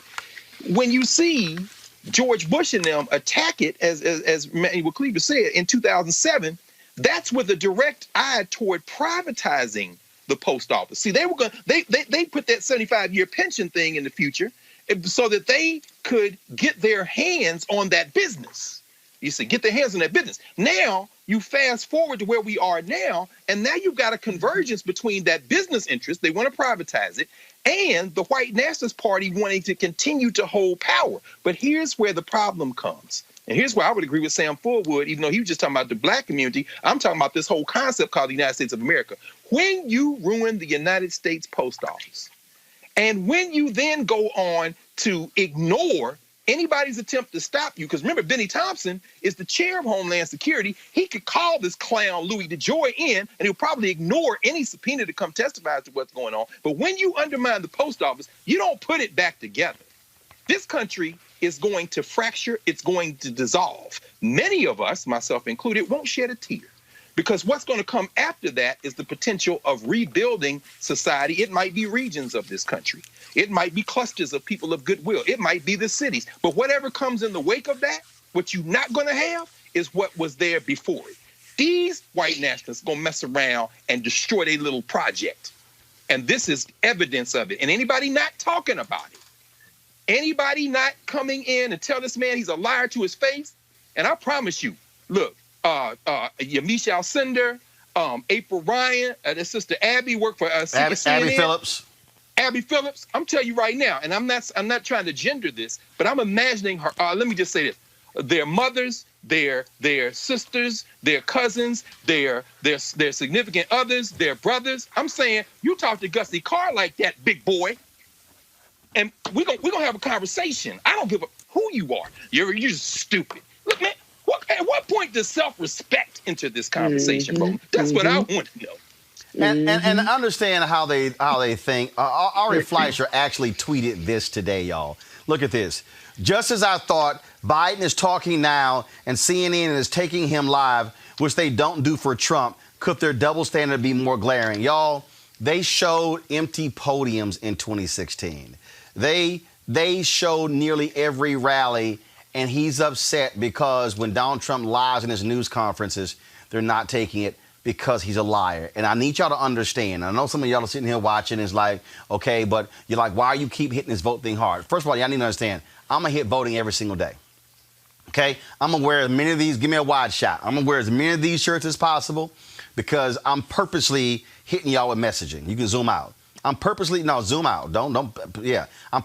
with messaging constantly. Because here's why. I need y'all to understand these people are directly trying to keep you from voting because you have been too powerful. Black people, y'all have been way too powerful. Larry Kudlow was on CNBC. Watch what he said. So much of the Democratic asks are really liberal left wish lists. We don't want to have voting rights and aid to aliens and so forth. That's not our game, and the president can't accept that kind of deal. I want you to run it again. Run it again. So much of the Democratic asks are really liberal left wish lists. We don't want to have voting rights and aid to aliens and so forth. That's not our game, and the president can't accept that kind of deal. Run it again. So much of the Democratic asks are really liberal left wish lists. We don't want to have voting rights and aid to aliens and so forth. That's not our game, and the president can't accept that kind of deal. Okay, you're going to run it one more time. So much of the Democratic asks are really liberal left wish lists. We don't want to have voting rights and aid to aliens and so forth. That's not our game, and the president can't accept that kind of deal. Voting rights. That's not our game. Our game, Reese. The president's not going to accept it. Oh, those are just liberal things they want. Voting rights. They are very clear. And that's the thing that just blows my mind. For people who think it doesn't matter, why the hell would the most powerful person in the world try to stop you from exercising a right that doesn't matter? Are people not getting that part? If it didn't matter, why would they try to stop you so hard? It matters. And this is the last grasp for these people. We're poised with a Biden-Harris ticket to have a seismic shift in terms of not only just having the first Black woman vice president, but having a potential first Black woman president and a pipeline of Black elected officials and Black elected appointed officials come in and really reshape the way that our government works. But not just that, we have a record number of Black women running for Congress throughout the country. We have several Black men and actually one Black woman that are running for Senate this session. We have governors. We have all of this power that is right within our grasp. People have to move past just screaming and shouting and actually exercise their right to vote. If it wasn't powerful, they would not be trying to stop you. They would not care as much as you want to vote. Go on ahead and knock yourself out. But they have been doing this for actually decades, centuries really. But people have to wake up. If you don't trust Trump, if you don't trust his intentions, then you should really, really be understanding that the fact that they will do everything in their power to stop you from voting is all the more reason that you should vote. This is what people have to understand. This party, Erica, and I don't want to hear the crap from Dinesh D'Souza and the rest of them. They are like, Democrats are the party of the KKK. Democrats fought against Reconstruction. Democrats. Guess what?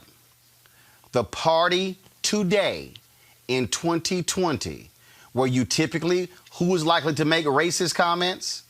Who's typically likely to compare Michelle Obama to a monkey? Who is the party of birtherism? Who is the party that is doing the same thing that Southern Dixiecrats did to Black people in the 1960s? The GOP, the Grand Old Party. And here's the deal, and I don't care what anybody says. You must burn it all down and vote every single one of them out, because if you are a Republican who has said nothing about the attacks on the post office and who has said nothing about voter suppression, you do not deserve to be in office. At all. And just as a reminder, all 435 House seats are up in this general election. For people that want to be a part of this whole kind of checked out group of sycophantic Republicans, you're welcome to do that.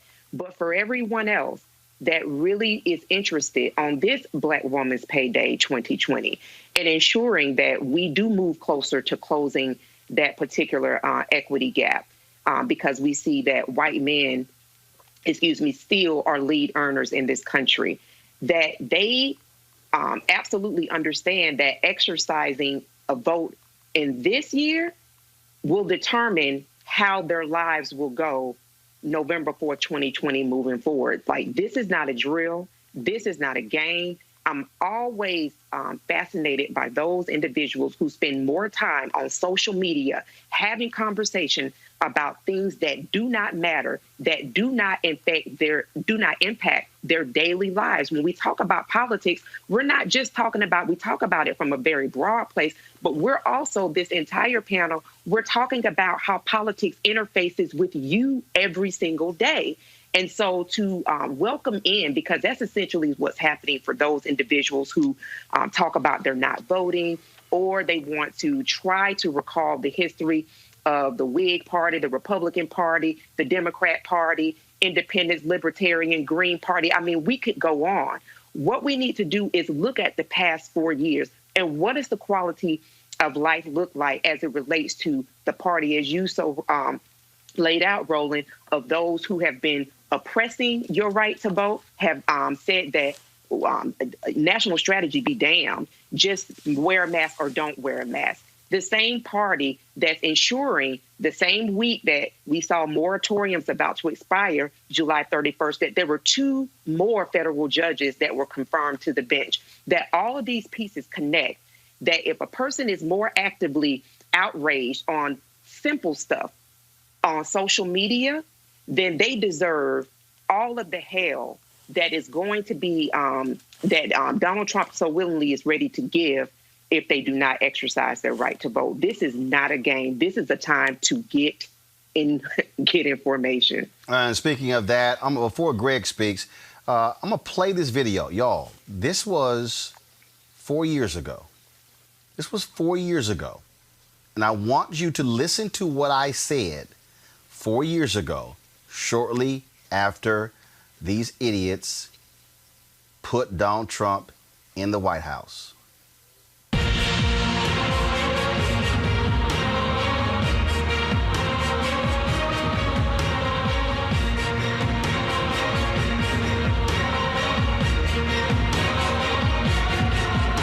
Let's get right to the issue at hand. Y'all have already been talking about it. We've been discussing it right here on TV One. After yesterday's despicable news conference by President Donald Trump, I was in my car trying to decide what is it that I wanted to listen to put into proper context my feelings about what we heard. And I thought back to the first black woman elected from the South since Reconstruction, Congresswoman Barbara Jordan of Houston. Here's what she had to say in 1973 at the Watergate hearings. Earlier today, we heard the beginning of the preamble to the Constitution of the United States. We the people.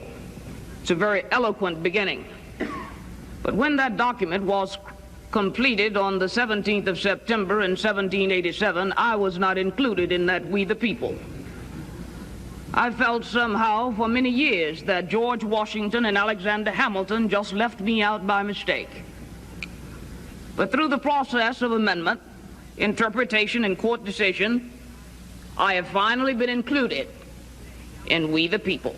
Today, I am an inquisitor, and hyperbole would not be fictional and would not overstate the solemnness that I feel right now. My faith in the Constitution is whole, it is complete, and I am not going to sit here and be an idle spectator to the diminution, the subversion, the destruction of the Constitution. Sybil, just like Congresswoman Barbara Jordan, I will not be an idle spectator for a white supremacist sitting in the White House. I will not be an idle spectator to see Donald Trump walk in the footsteps of Republican Herbert Hoover, who led the Lily White movement when he was president from 1929 to 1933. I will not sit idly by to see Donald Trump act like Democrat Woodrow Wilson, one of the most violent racists we've ever had served in the office of the president. The fact of the matter is, yesterday's news conference was shameful. It was despicable. It was him giving the middle finger to black people, to Jews, to Hispanics, to Asians, to women, to white people of conscience. This is a president who has no shame. He is an immoral leader. Now, I know some people out there will say, well, he was elected. But yes, but guess what? Wilson was elected. So was Hoover was elected, and other races who have served in that particular White House. What this man has done by aligning himself with neo-Nazis and with white supremacists is shameful and should not go unchecked. But it's not just a question of going unchecked. We must do more than simply tweet and comment on Facebook. This is a challenge. This is a declaration of war. I also talked about, again, what I was listening to, and I had to play this, Tom, by Reverend Charles Jenkins. Many of you might have heard this. Listen, when the enemy is swinging at you, you can't go down or fall down. You got to swing back. When the enemy's attacking you, you can't give up. You can't throw in the towel. But you got to get yourself together. And you got to come hard.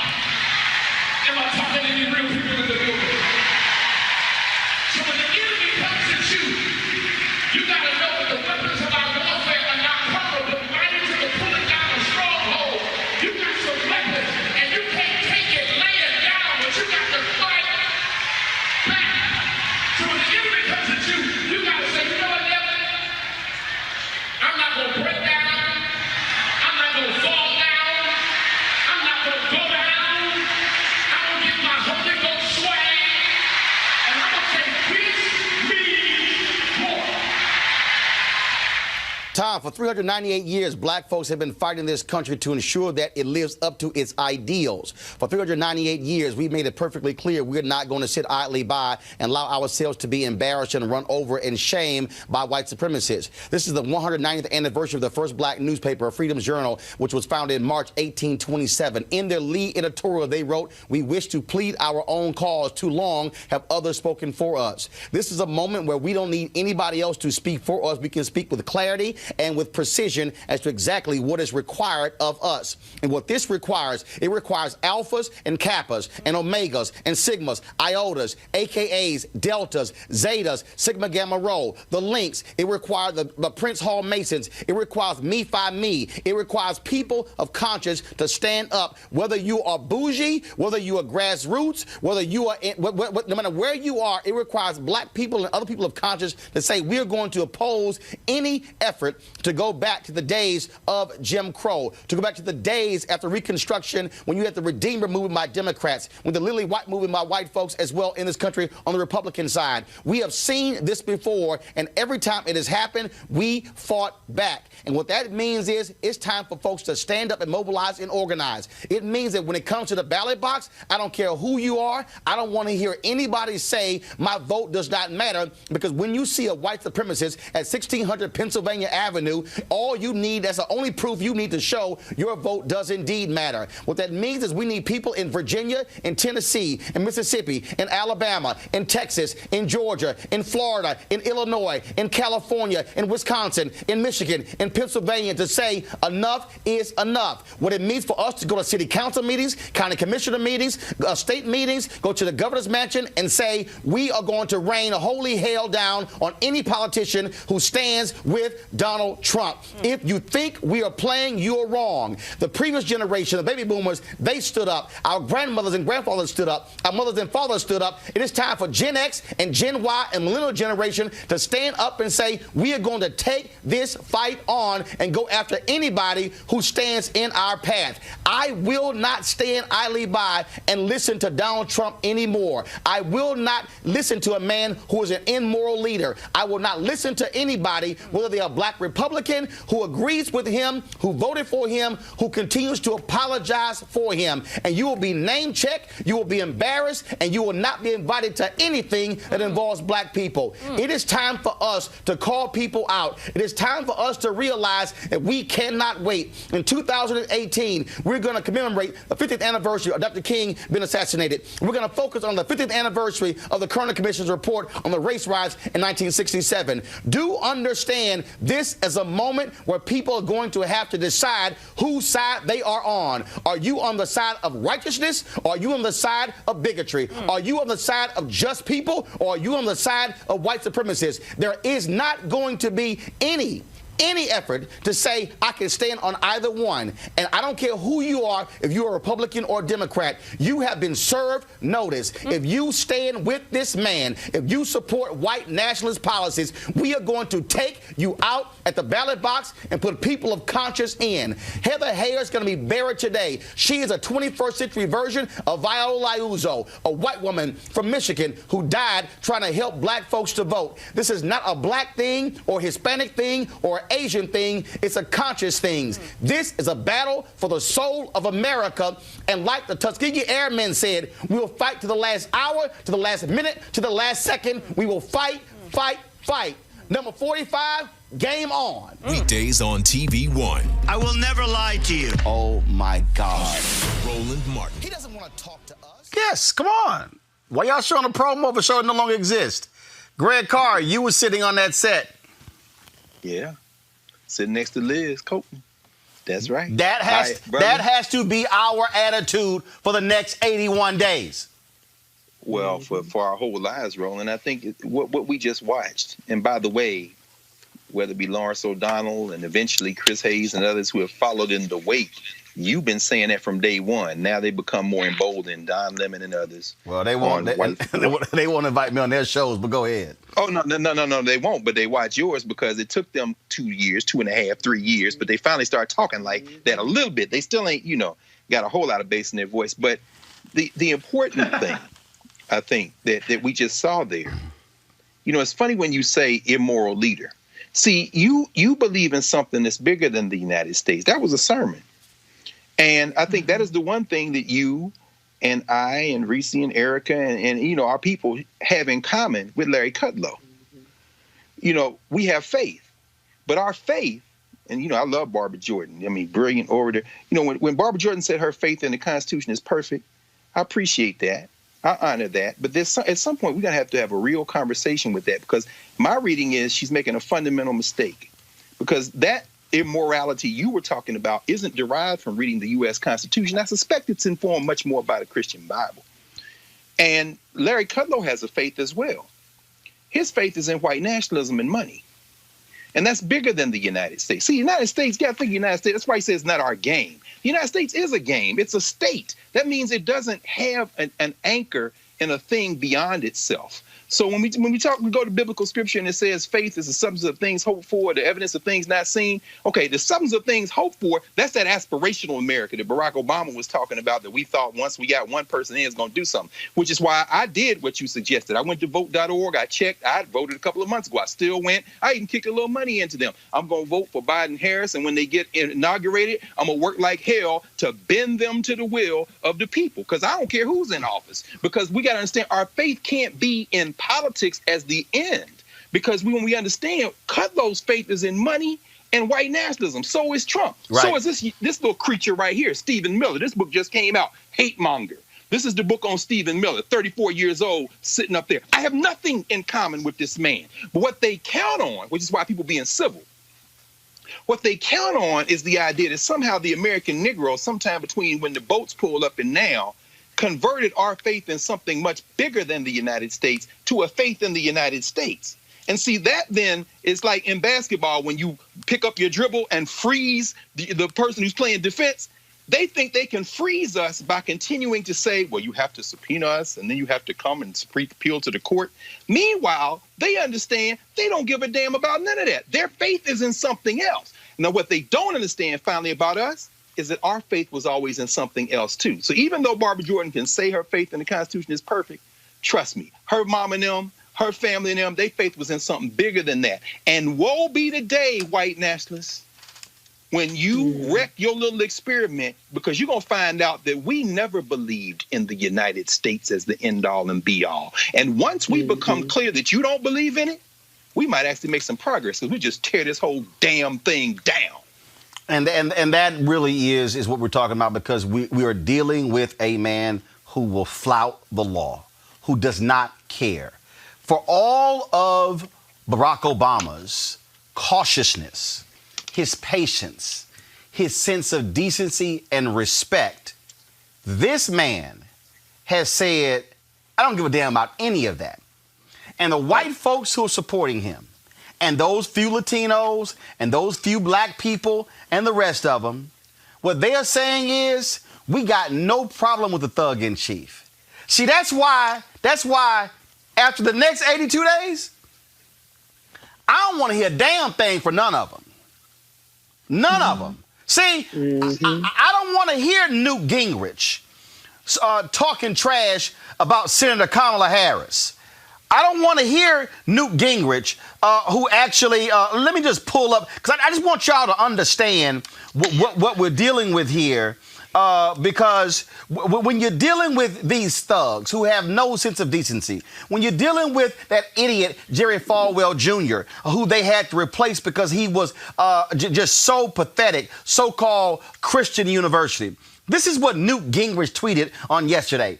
Kamala Harris is such an aggressive personality that she will quickly join Pelosi and Schumer in dominating Biden. As Biden grows weaker and weaker, the election will focus on Harris's radical left positions and her ruthless use of government power to impose radical values. Nobody. Well, actually, I'm going to take one line from Greg. See, Gingrich can speak about being ruthless and using government power because that's what that thug did. That's what he did when he took out Jim Wright. That's what that thug did. And see, you want to talk about Senator Kamala Harris, aggressive personality? How aggressive can you be when your wife is sick and you cheating on her and you ask her for a divorce from the hospital bed? Oh, yeah, I went there. Because, see, I'm not going to hear a lecture from any of these fraudulent individuals. Damn you, Franklin Graham. Damn you, Ralph Reed. Damn you, Robert Jeffers. Damn you, all of you fake Paula White, you too. Damn all of you fake Christians who say nothing about this immoral man. You say nothing about his birther wife who has yet to apologize to Michelle Obama and Barack Obama for her birtherism. And now, all of a sudden, now, y'all want to bring up birtherism again. You had some fool who got beaten by Kamala Harris who writes a piece in Newsweek trying to somehow suggest, is she actually an American? Is she legitimate? Can she be on the ticket? And then the folks at Newsweek want to sit here and say, oh, y'all got this whole thing wrong. Why we ran it? Hell no, you ran it. That's why we not going to read you.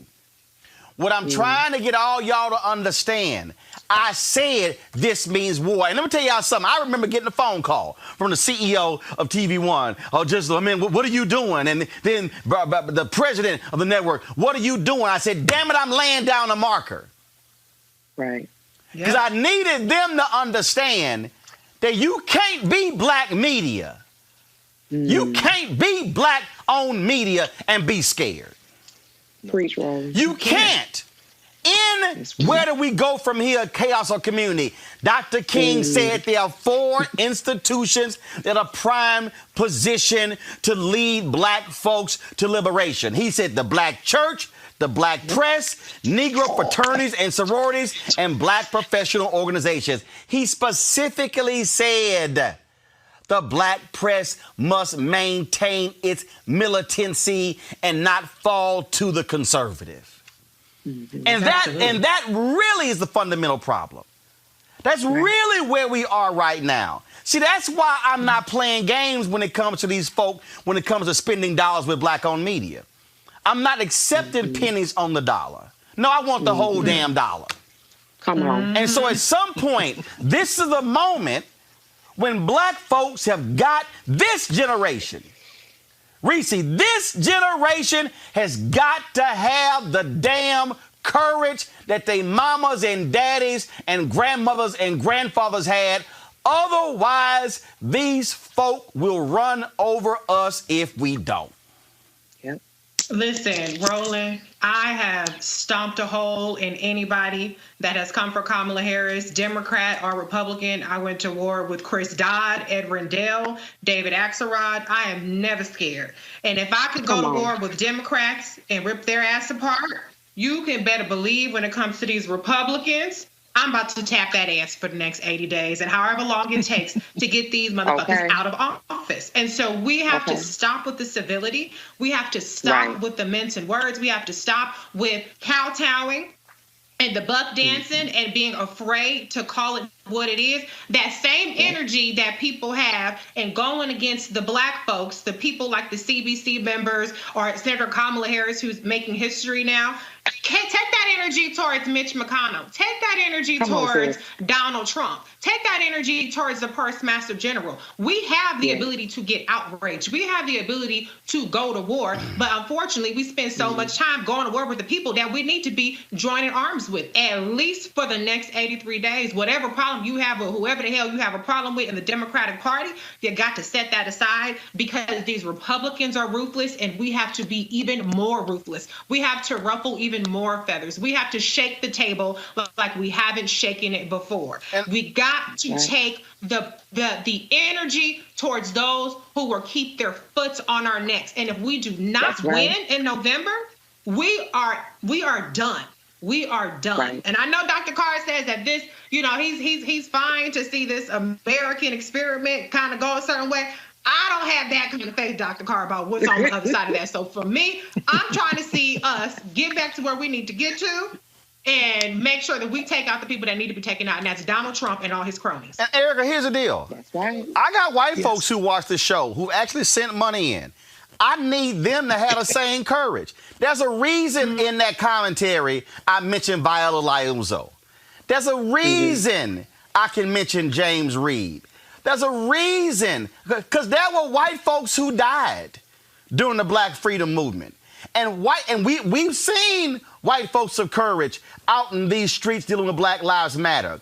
But this is the moment where, like I keep saying, this can't be close. This election cannot be close. Donald Trump and the Republican Party, they already plan to sue.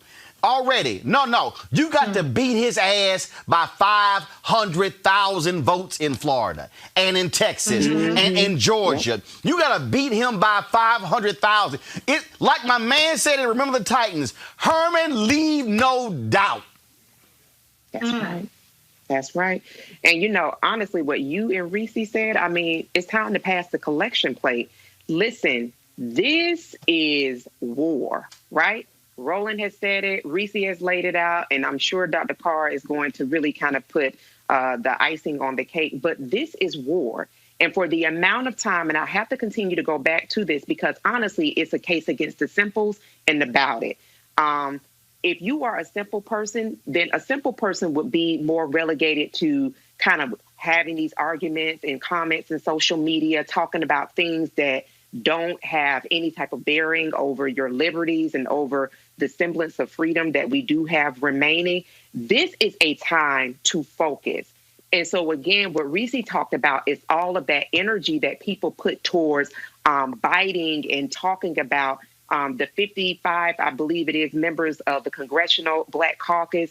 People talk about folks that are doing the unsexy behind-the-scenes work as legislators to ensure that there is a voice at the table that is representative of Black folks, their constituencies, working class, poor, rural, all of that, to actually put that energy into, as we've been talking about for quite some time here on Roland Martin Unfiltered, get your voting plan together. Because, see, what you're not going to hear in the birther conversation is Raphael Edward Cruz, a.k.a. Ted Cruz, who was born in Canada, okay, whose father actually claimed political asylum here in the United States from Cuba. You're not going to hear about the late John McCain that was born in Panama, but you will hear it around Black-facing folks. So honestly, people need to step away from the conversation, calling into question who Kamala Harris is. She's a Black woman, damn it. She has led on the executive level. Anything you need to know about comprehensively around Senator Kamala Harris, go see Reese. Go to her Twitter page. She has a few threads that comprehensively lay out these really simple conversations where people are trying to wax poetic about what they don't know about. Listen, if you want to have some semblance of what remains of this democracy come November 4th, get your voting plan together, Shut the hell up with the silly, simple talk that gets you nowhere, that does not get us closer to actually having a national strategy, to actually paving the way into making some real inroads around these different crises that we have going on, as we saw in the Biden-Harris press conference this afternoon, and get ready to vote, period. Greg, Greg, and I really need people listening to understand. That's First of all, we got right now. We got it's we about to hit 7,000 on YouTube. We almost got 2,000 on Facebook. But here's the deal, and I did an interview earlier today. The big problem we also facing with right now, and just y'all, for those of y'all who got kids watching, I'm giving you a warning in advance. The fundamental problem is we're being fed too much bullshit from black media. Oh, God. Oh, God. Mm-hmm. We're being fed games. We've been fed music and gossip. Y'all need to understand. Look, we ain't playing here. Greg, this thing for me, when I say it's war, I'm 51. I'll be 52 in November. I'm not approaching this election about me. This is about my nieces and nephews. This is about their unborn children. That's what this is about. Mm-hmm. And let me also be clear, Greg, and I want you to speak to this here. I need everybody to understand, when I say hashtag fire Trump in November, Roland is not saying I'm going to give the Democratic Party and Joe Biden and Kamala Harris easy. No. I'm not giving them runway. No. Yeah. I need y'all to understand. I plan on holding them accountable to issues. And y'all can go check my record. Go pull the Essence article that I ran in January 2009. Go pull what I said. Go pull what I wrote in my book, The First, President Barack Obama's Road to the White House, as originally reported by Roland S. Martin. Go pull the 4 years of Washington Watch and the 4 years of News One Now, when I was sitting here holding them accountable. There's a reason I did not get an exit interview. So I need y'all to understand, this ain't about, you being a Democrat. No, what this is about is the fact that if that man, Trump and Pence, two of the most evil folks you've ever seen, they will control appointing half of all federal judges in America. They've already appointed 203. There are only 800 or so. They get 4 more years. They're going to hit 500. Easy. This is about them rolling back environmental protection, rolling back civil rights. The man has already said this, white folks in suburbia, I ain't letting no low-income folk come out here. He ain't got no housing plan. His opportunity zones, they can't even provide us information. I sent an email 2 months ago saying, where's the information on how it's going? They didn't even respond. And so I need y'all to understand what these folks want to do. They absolutely, Greg, want to cement white nationalism for the next 2 generations. That's the game plan. Well, it absolutely is. And of course, it's not going to work because the country will just fracture. So, Reese, I'm not looking forward to it. I would prefer, because our people will be the ones hit. But if they do steal this election, it won't mean the end of the people who live in the country. It's just going to mean the country's going to fracture. Because California is not going to keep carrying the Dakotas. You see, Georgia and Texas are changing demographically, and New York is not going to keep carrying Iowa and Montana. I mean, so what will happen is this thing is going to come apart. So if you want this country to continue in its current configuration, you better go out there and vote. Now, I have friends and colleagues. We debate, we argue, and I agree with their general assessment in terms of how nations come and go. But they are they're more willing to see that happen. So some of them will sit that out, right? And so, I understand their philosophy, but I also say it's our people who are going to get hurt. And it's important to understand, I've been spending a lot of time over the last month and a half since C.T. Vivian and John Lewis left, in the wee hours of the morning, flipping through books and rereading, and then listening to some of these elders who I know who are still here, like Dory Ladner and them from Student Nonviolent Coordinating Committee. These were teenagers and 20-somethings, man. When you mention Viola Louiso, she's a younger. I mean, you know what I'm saying? These are young people. They're 17, 18, 19 years. John Lewis, 19 years old when Kelly Miller Smith told him go over there and hang out with James Lawson, who's still alive. So understand when young people say, well, you know, y'all old people, hold on, slow down. Because guess what? I ain't saying they was listening to the 1961 version of WAP, you know, Megan and them, but it ain't like that. No, I'm saying, but they weren't listening to all bubblegum when they were in there risking their entire lives in Lowndes County, Alabama, and in Mississippi Delta. They were having fun. They were sleeping with each other. They had all kind of intrigue. Read Stokely Carmichael Ready for Revolution. Read James Farmer, The Making of Black Revolutionaries. Look up who Ruby Doris Smith Robinson is, Keisha Lance Bottoms' auntie. They were having the same fun young people are having now. They listen to the music. They doing what they doing. They grinding. They doing it. And then they put their entire lives on the line, not for the red, white, and blue, but for something deeper than that. For the idea that if you are a human being who draws breath on the earth, you should have a dignity that we respect. And in respecting your dignity, I respect my own. That's a bigger principle than this crap we call the American Constitution or the American dream. That's not what they were talking about. Now, they wrapped it in that because they understood that that was the bridge some people have to walk across to believe that they have something to hold on to. That's why I said, when you talk about faith being the evidence of things not seen, that don't mean the thing don't exist. It means you can't see it yet. And that's what these white nationalists have relied on. For us, they keep waving the flag and the Constitution, and they say, now, we don't believe it, but we think you do. So therefore, if you just hold on a little longer, well, guess what? You've overplayed your hand now. So I guess what I'm saying is, in conclusion, the idea that we are at war, like what Erica said, Erica's right.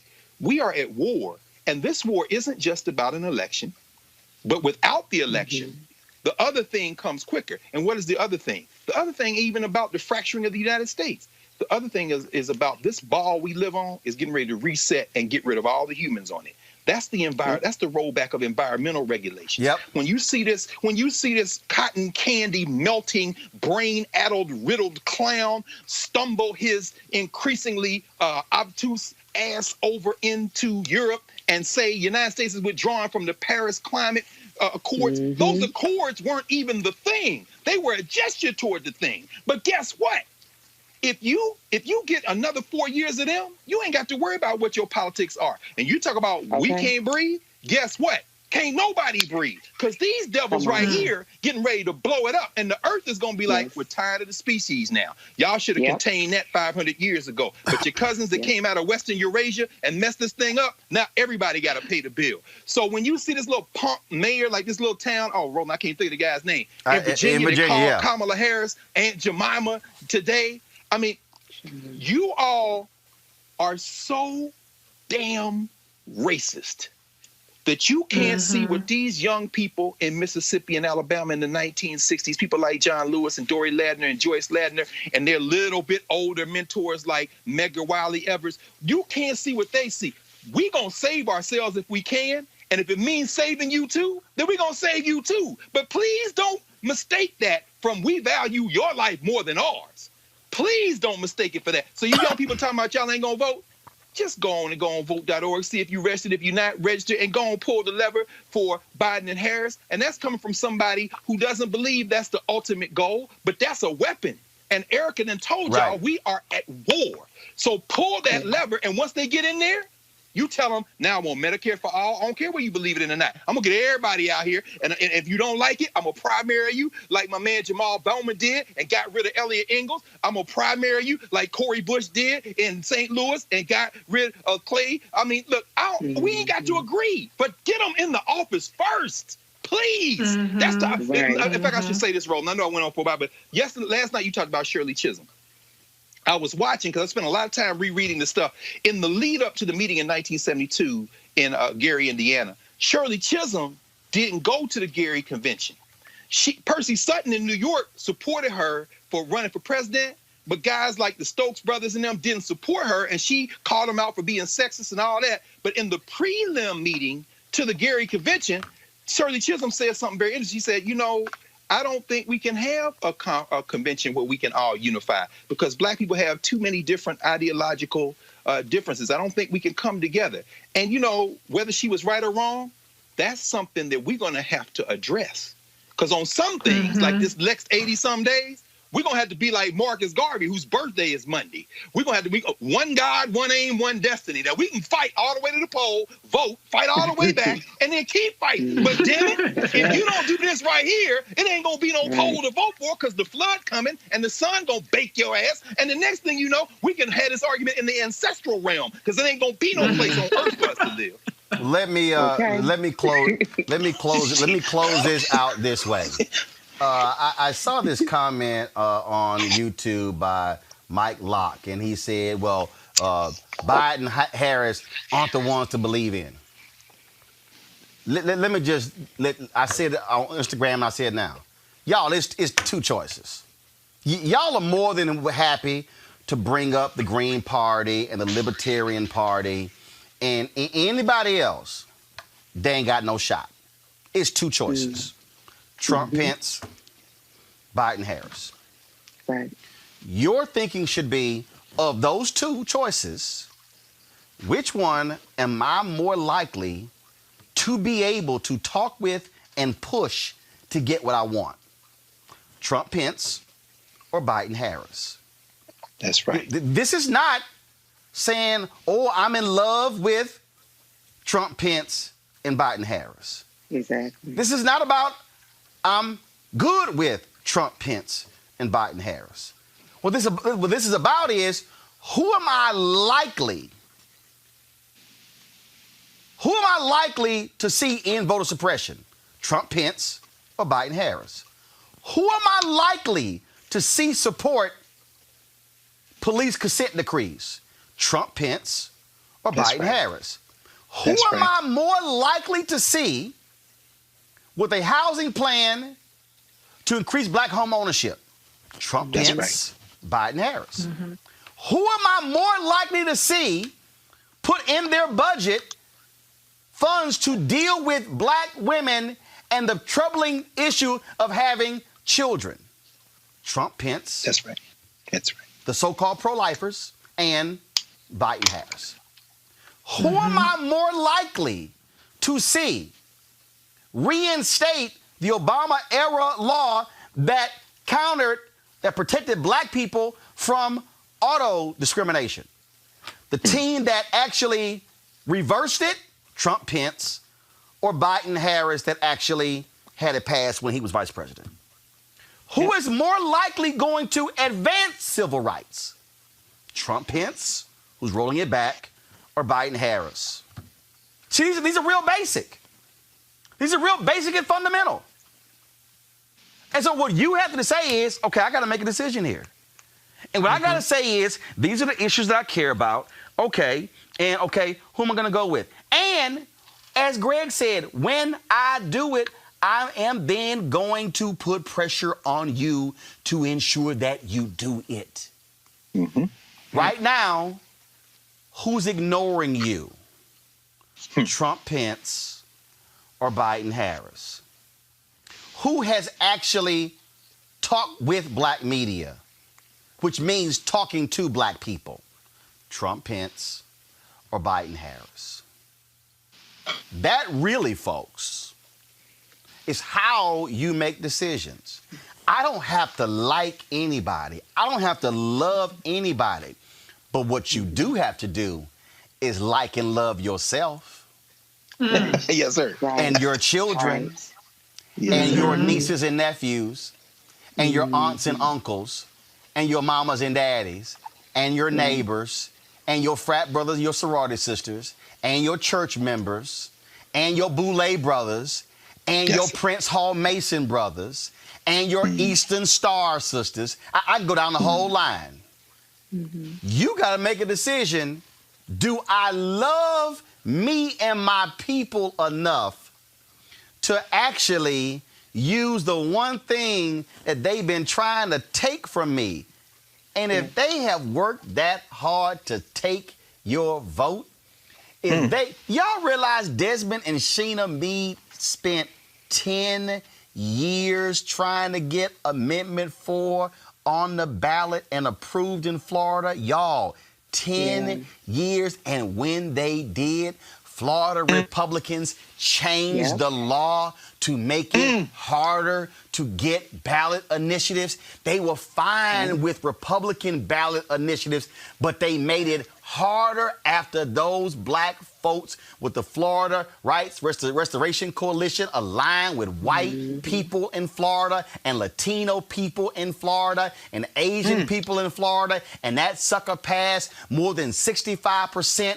The Republicans like, no, hell no, we gonna make this even more difficult. Y'all, it took them 10 years. And they are still fighting it. So you gotta vote. You gotta say who's with that amendment. Trump, Pence, Biden, Harris. That's right. That's what you gotta decide. And then what you gotta do in this COVID world, I need every single one of y'all to do this here. I need every single, y'all, it's 6,785 of y'all watching right now on YouTube. It's 1,400 watching on Facebook. It's 128 watching on Periscope. I need every single one of you. So that right there, y'all, is 81. That's 8,200.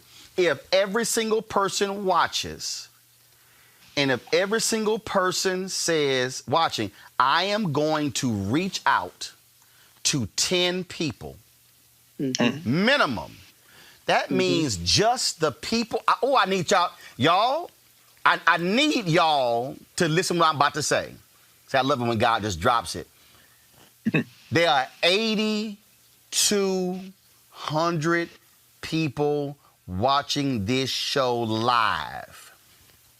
If every person watching this show reaches out to 10 people who are not registered to vote, just the people watching this show will reach more people than was the winning vote margin for Donald Trump in 2016. 8,200 people times 10 is 82,000. Donald Trump won by 78,000 votes. So just everybody watching, you could, if everybody does 10, you could actually get more people registered than the actual vote, the margin of victory for Trump in 2016. All I'm asking you to do is reach 10. That's all. Every one of y'all know at least 10 people. That's all I'm saying. You can't, and let me be clear, you cannot be in a war if there are no troops to fight the battle. That's right. You can't keep asking for generals to come up with the game plan, the battle plan, to then rally the troops if ain't no troops. That's why we all got to be in this thing.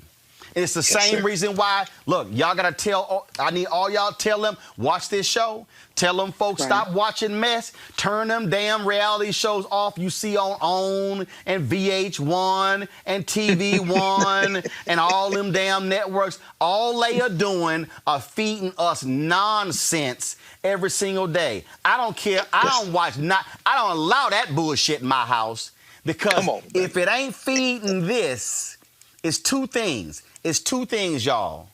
Fertile minds will grow, or if you infect fertile minds with weeds, it would destroy the soil. Yes. That's why we do what we do. We want y'all to support what we do. Roland Martin Unfiltered, join our Bring the Funk fan club. You can support us via Cash App, PayPal, Venmo. I got folks who sent us checks, money orders. Richard Bratchler, Priscilla Leslie, Susie Buchanan, Erica Chris, Donna Taylor, Dexter Brown, Patricia Hankinson. I have, let's see here, I have Atheta Watson, Delois Hood, Christopher Allen. I've got some, let's see here, like I said, Richard. I got Priscilla Leslie, Susie Buchanan, Erica Chris, Donna Taylor. Again, as I said, Dexter Brown. Let's see here. Who is this here? Is it Zeta Kennedy or Izetta Kennedy? I appreciate that. Justin Williams or Wellborn. I can't really make that out. Let's see here. Who is this here? Gary Augustine. Gary, I appreciate that. Is it Atheta or Altheta Nation? I appreciate that. Again, Christopher Allen, the Dolores Hood. Y'all, I appreciate that. You got folks who are sending in checks. Every single one of y'all watching on YouTube right now can give. Because here's the whole deal, y'all. Your dollars make it all possible. Your dollars pay for the staff. Your dollars make it possible for us to do what we do. If we are able to remain independent, can't nobody tell us what to do. Can't nobody tell us. I told y'all, and it's no disrespect, when I was at Urban One, the CEO, Alfred Niggas, called me and was like, you know what I mean, that war commentary, we can't go to war with the Trump administration. I was like, well, I am. But here's the deal. That show's over. I own this show. So I ask me. So when you support what we do, you doing the same thing black folks did with Jet Magazine and Everyday Magazine. The same thing black people did with Chicago Defender. The same thing that black people did with Ida B. Wells Barnett. The same thing that black people did with Frederick Douglass. That's why we got to have our own. And so you know what? I want to see us build this to where it's not just 6,700 on YouTube. It's 67,000 on YouTube. And we don't have 1,400 on Facebook. We got 14,000 on Facebook. I want to build this to where we have 100,000 watching us live every single night. The only way it's going to happen is if you support what we do, because when you support what we do, then I can fight these ad agencies for the money. I can fight these political campaigns for the money. Oh, and let me just help y'all out. Y'all can bring the panel back. It's real simple. To understand what it means when you do that, on Monday's show, you're going to see us begin to push the census hard. Because you know why? That check came through. And it came through. Good. And it came through because I wasn't afraid to demand it. Folks, come on, brother. I will see y'all tomorrow right here on Roland Martin Unfiltered. Reese, Erica, Dr. Greg Carr, always a pleasure. I appreciate it. See y'all tomorrow. How?